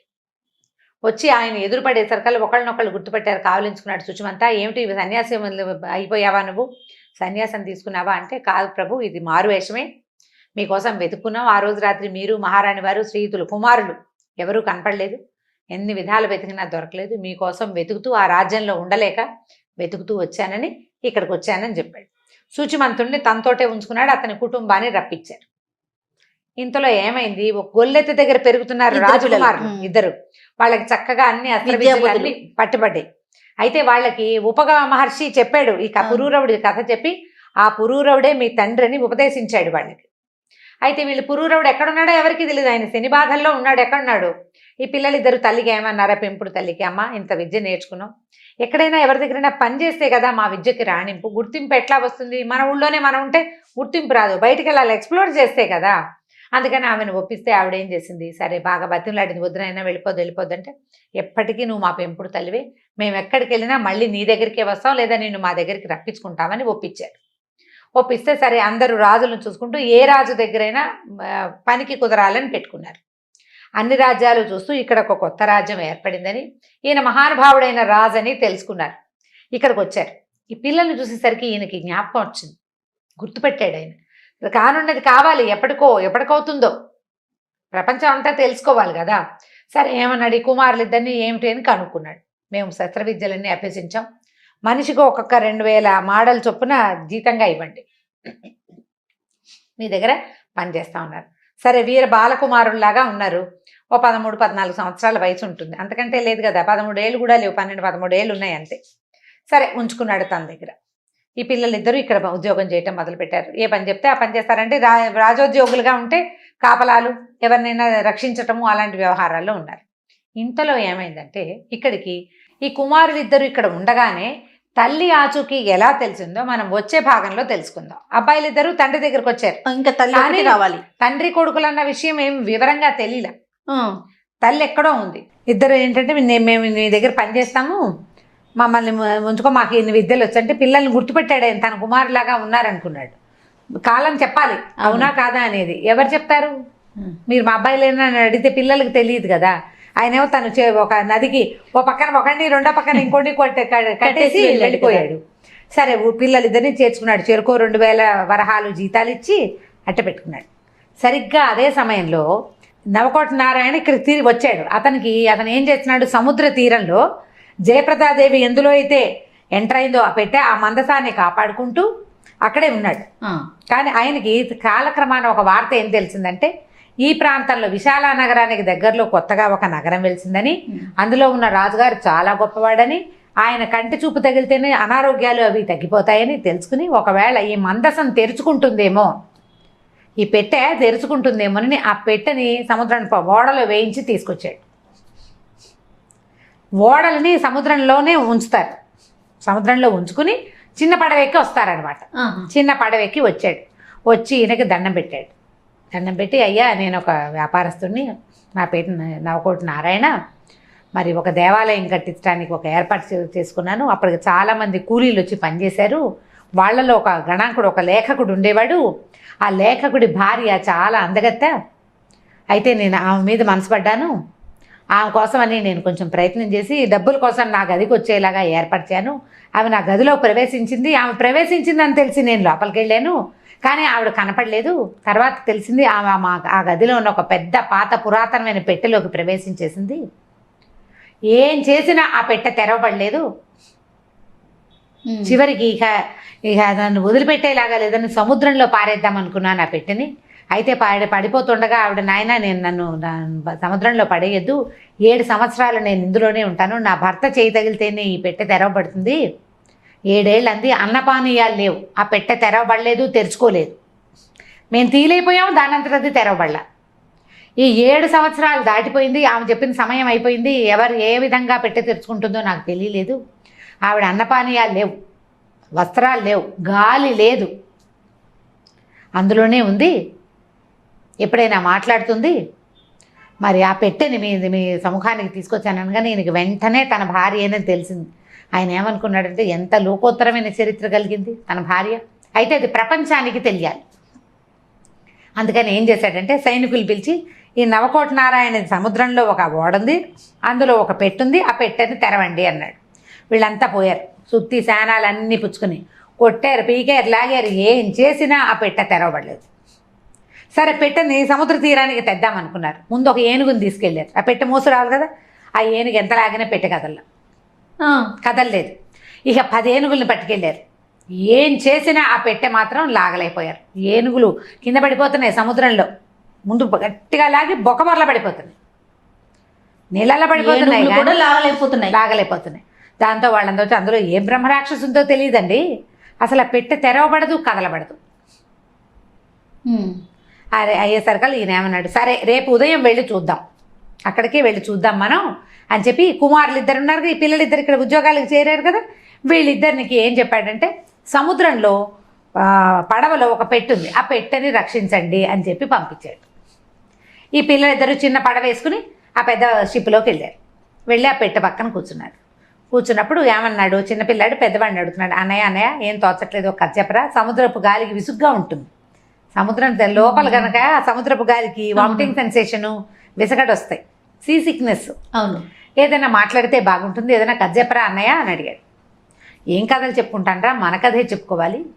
పూర్వం పురూరవ చక్రవర్తి అని మహారాజు, ఆయన అత్యద్భుతమైన చరిత్ర కలిగిన వాడు. ఊర్వశిని సాధించేట, జయప్రదాదేవని ఆవిడని పెళ్లి చేసుకున్నాడు. పెళ్లి చేసుకున్నాక శనేశ్వరుడు పట్టుకున్నాడు పురూరవ చక్రవర్తిని. ఈ పురూరవ చక్రవర్తి అనగానే పెట్టే పిల్లలు ఒక పక్కన కూర్చున్నారు, ఆ పెట్టె ఒక పక్కన. ఈ పెట్టె తమ గురించే మాట్లాడతామని పెట్టెలో ఉన్న ఆవిడ పెట్టెతో సహా పిల్లల దగ్గరికి వచ్చింది. పిల్లల దగ్గరికి జరిగింది, వాళ్ళు చెప్పుకుంటున్నారు కదా. అప్పుడు ఈ జయప్రదాదేవిని పెళ్లి చేసుకున్న తర్వాత ఓ 2 పిల్లలు పుట్టారు. పిల్లలు పుట్టాక శనీశ్వరుడు పట్టుకున్నాడు. ఆయన తత్తరపడి శనీశ్వరుడి నుంచి తప్పుకోవటం కోసం రాజ్యం వదిలిపెట్టి భార్య పిల్లలతో సహా పారిపోయాడు. ఈ పారిపోయిన తర్వాత ఏమైంది, ఊరు వదిలిపెట్టి వెళ్ళిపోయాడు. తర్వాత ఒక చోట భార్యని పోగొట్టుకున్నాడు. ఎలా పోగొట్టుకున్నాడో పిల్లలకు తెలియదు, ఏం జరిగిందనే తెలియదు, ఆయనకి తెలీదు. ఏం జరిగిందో ఆయనకి తెలీదు. భార్య మిస్ అయిపోయింది, కాలిపోయింది అనుకుంటున్నారు వాళ్ళు. ఇప్పుడే కదా ఆయనకి బతికుందని తెలిసింది, పిల్లలకి తెలియదు ఆ సంగతి. తర్వాత ఒక నదీ ప్రవాహం దగ్గర పిల్లల్ని కూడా పోగొట్టుకున్నాడు. పాపం ఆ పిల్లలు మనమేట, మన తండ్రి పురూరవ చక్రవర్తిట. మనకు ఉపమహర్షి చెప్పాడు కదా ఈ రహస్యం, ఏనాడో మళ్ళీ మనం కలుస్తా అంట. అన్నాక ఒక్క క్షణమై ఒరే ఈ పెట్టేట్రా మన దగ్గర ఉంది, మనం ఇందాక దూరంగా కూర్చున్నాం కదా అనుకున్నారు. అనుకుని ఏం చేశారు, పెట్టె దగ్గరకు వచ్చేసి అంత పెద్ద పెట్టె దగ్గర కూర్చోడం, ఇంకా కొంచెం అవతలకి జరిగి పురూరవ చక్రవర్తి కథలు చాలా ఉన్నాయిరా, ఆయన ఊర్వశితో అని పెట్టెకేసి చూశాడు. పెట్టె జరిగి వస్తుంది, ఇదేంటి ఇది కదిలొస్తుంది అని ఆశ్చర్యపోయి కథ చెప్తుంటే కదులుతోందని తెలిసింది వాళ్ళకి. అది కూడా నువ్వు పిచ్చాపాటి మాట్లాడుకుంటే కథలు కామ్గా కూర్చుంది. ఆవిడకి తెలిసింది ఈ పిల్లలిద్దరూ తన కుమారులేనని. ఇక వాళ్ళు ఎటు జరిగితే అటు జరగటం మొదలుపెట్టింది. వాళ్ళు పురూరవుడు అనగానే నడిచి వచ్చేస్తుంటుంది పెట్టె. అక్కడి నుంచి వీళ్ళు ఏం చేశారు, ఓ పని చేద్దాం, సముద్రం నుంచి బయటికి వెళ్ళిపోదాం. చిన్న పుట్టేసుకొచ్చారు. పుట్టితో పాటు వస్తుందేమో చూద్దామని చెప్పి షిప్ దిగారు. ఇట్లా మెట్ల మీద దిగుతారు కదా, ఈ పెట్టె కూడా మెట్ల మీద నుంచి జారి వచ్చేసింది కిందకి. వీళ్ళు పుట్టిలోకి ఎక్కారు. ఆ పుట్టి వెనకాలే ఈదుకుంటూ వచ్చేస్తుంది పెట్టె. సముద్ర తీరంలోకి వచ్చేసింది. తెల్లారిపోయింది. ఈ పిల్లలిద్దరు ఏం చేశారు, రాజుగారి దగ్గరికి వెళ్ళారు. వెళ్ళి మీరు ఒక పెట్టెకి కాపలా ఉండమని పంపించారు కదా, ఆ పెట్టె సముద్ర తీరానికి వచ్చేసింది, వచ్చి చూదురుగాని రండి అన్నారు. అనేసరికల్లా రాజు ఆశ్చర్యపోయాడు, అందరూ ఆశ్చర్యపోయారు. అదేమిటి ఏనుగులు కదిపినారా అని పెట్టె, పిల్లలు పైగా వాళ్ళకి సహాయం లేదు, వాళ్ళిద్దరే, వాళ్ళతో పాటు ఎట్లా వచ్చిందంటే పెట్టె దానంతటా అదే వచ్చిందని చెప్తున్నారు. వెంటనే వీళ్ళు ఏం చేశారు, రాజుగారు ఏం చేశారు, తన భార్యని తర్వాత అత్తమావల్ని పిలిచాడు. అదే టైంకి ఈయన ఫ్రెండ్ ఉన్నాడు కదా పరదేశి కావలి, అతను సరస్వతీదేవి అనుదిన ఆహారం ఇవ్వడానికి వస్తుంది ఆవిడ అందరూ కలిసి ఆ సముద్ర తీరానికి వెళ్ళారు. వెళ్ళాక ఈయన అడిగాడు, ఏం చెప్తే దేనివల్ల ఈ పెట్టి ఇక్కడికి వచ్చింది అనుకుంటున్నారు మీ ఉద్దేశం అంటే, మేము పురూరవ చక్రవర్తి కథ చెప్పుకున్నాము, ఆ పురూరవ చక్రవర్తి పేరు వినగానే ఈ పెట్టె కదిలి మా వెనకాల వచ్చేసింది అని చెప్పాను. చెప్పేసరికల్లా ఈయన పరమానందం పట్టలేక ఆ పెట్టెని ముట్టుకున్నాడు. ఇట్లా పట్టుకునేసరికల్లా పెట్టె మూత ఊడి లేచి వచ్చింది. ఆ పెట్టెలోంచి జయప్రదాదేవి దిగి బయటకు వచ్చింది. జనం అంతా ఆశ్చర్యపోయారు. ఆయన నవకోటి నారాయణ కాళ్ళ మీద పడ్డాడు, క్షమించమని, నన్ను క్షమించు, ఒక్క క్షణం నా బుద్ధి చెలించటం వల్ల ఇట్లాంటి పొరపాటు జరిగింది అనేసరికి రావటం ఏమిటి, ఆ సరస్వతీదేవి అక్కడి నుంచి శనేశ్వరుడు కూడా వచ్చాడు.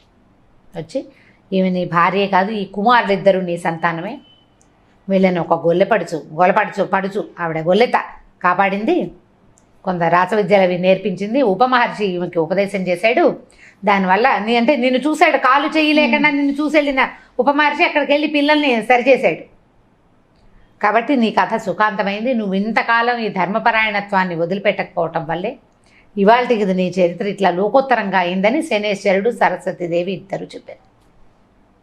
చూస్తున్న ప్రజలంతా ఆశ్చర్యపోయారు. జయప్రదాదేవి ప్రవేశించిన నాడు ఎలా ఉందో అలాగే ఉంది, ఏమీ మార్పు లేకుండా. ఈవిడేమో భర్తకి పాదాభివందనం చేసిన, పుష్పాంజలేమో అక్కగారికి పాదాభివందనం చేసింది.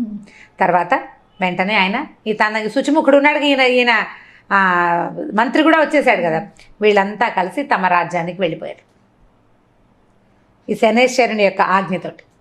వెళ్ళిన తర్వాత ఆ ఏ సామంతులైతే ఈయన రాజ్యం మీదకి వచ్చారో వాళ్ళంతా 56 మంది సామంతులు ఆయనకి కప్పాలు కట్టి ఆయన్నే చక్రవర్తిగా ఒప్పుకున్నారు. భార్య కుమారులతో చాలా అత్యద్భుతమైన జీవితం గడుపుతూ ఏం చేశాడంటే ఆయన జ్ఞాపకం వచ్చింది. సరస్వతీ నది ఒడ్డున తన వాళ్ళని రూపవంత గంధర్వులు వాళ్ళని గురించి ప్రార్థన చేస్తే ఒక అగ్ని పుట్టింది. అవును. ఆ అగ్నిని ఒక చోట దాచిపెట్టొచ్చాడు. అక్కడికి వెళ్తే ఆ అగ్ని ప్రాంతంలో ఒక పెద్ద సెమీ వృక్షం మొలిచిందట. ఎక్కడైతే ఈయన అగ్నిని స్థాపించాడో అక్కడ. ఆ తర్వాత ఆయన మళ్ళీ అక్కడ ఆ సెమీ వృక్షపు కొమ్మలతో ఇది చేస్తే ఒకదానికొకటి పుట్టి ఇది చేస్తే ఊర్వశి వచ్చిందట మళ్ళీ ఆయన కోసం. మళ్ళీ ఊర్వశి వచ్చాక ఇంకొక సంతానం కలిగింది. ఇంకో కుమారుడు కలిగాడు ఆయనకి.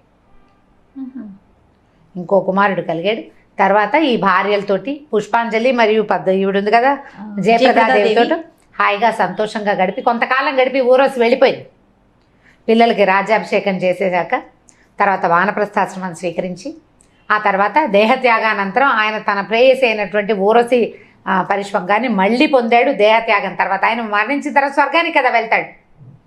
భార్యలు స్వర్గానికి వెళ్ళిపోయారు. ఈయన ఊర్వశి మళ్ళీ లభించింది ఆయనకి మరణానంతరం కూడా. శనేశ్వరుడు చెప్పాడట, ఇట్లా ఓపికగా ఉన్నవాడి కథ వింటే వాళ్ళకి శని బాధలు తక్కువగా ఉంటాయి. నీ కథ విన్న వాళ్ళకి చెప్పిన వాళ్ళకి కూడా శని బాధలు తక్కువ అని ఆనందించాడనమాట. అట్లా పురూరవ చక్రవర్తి కథ.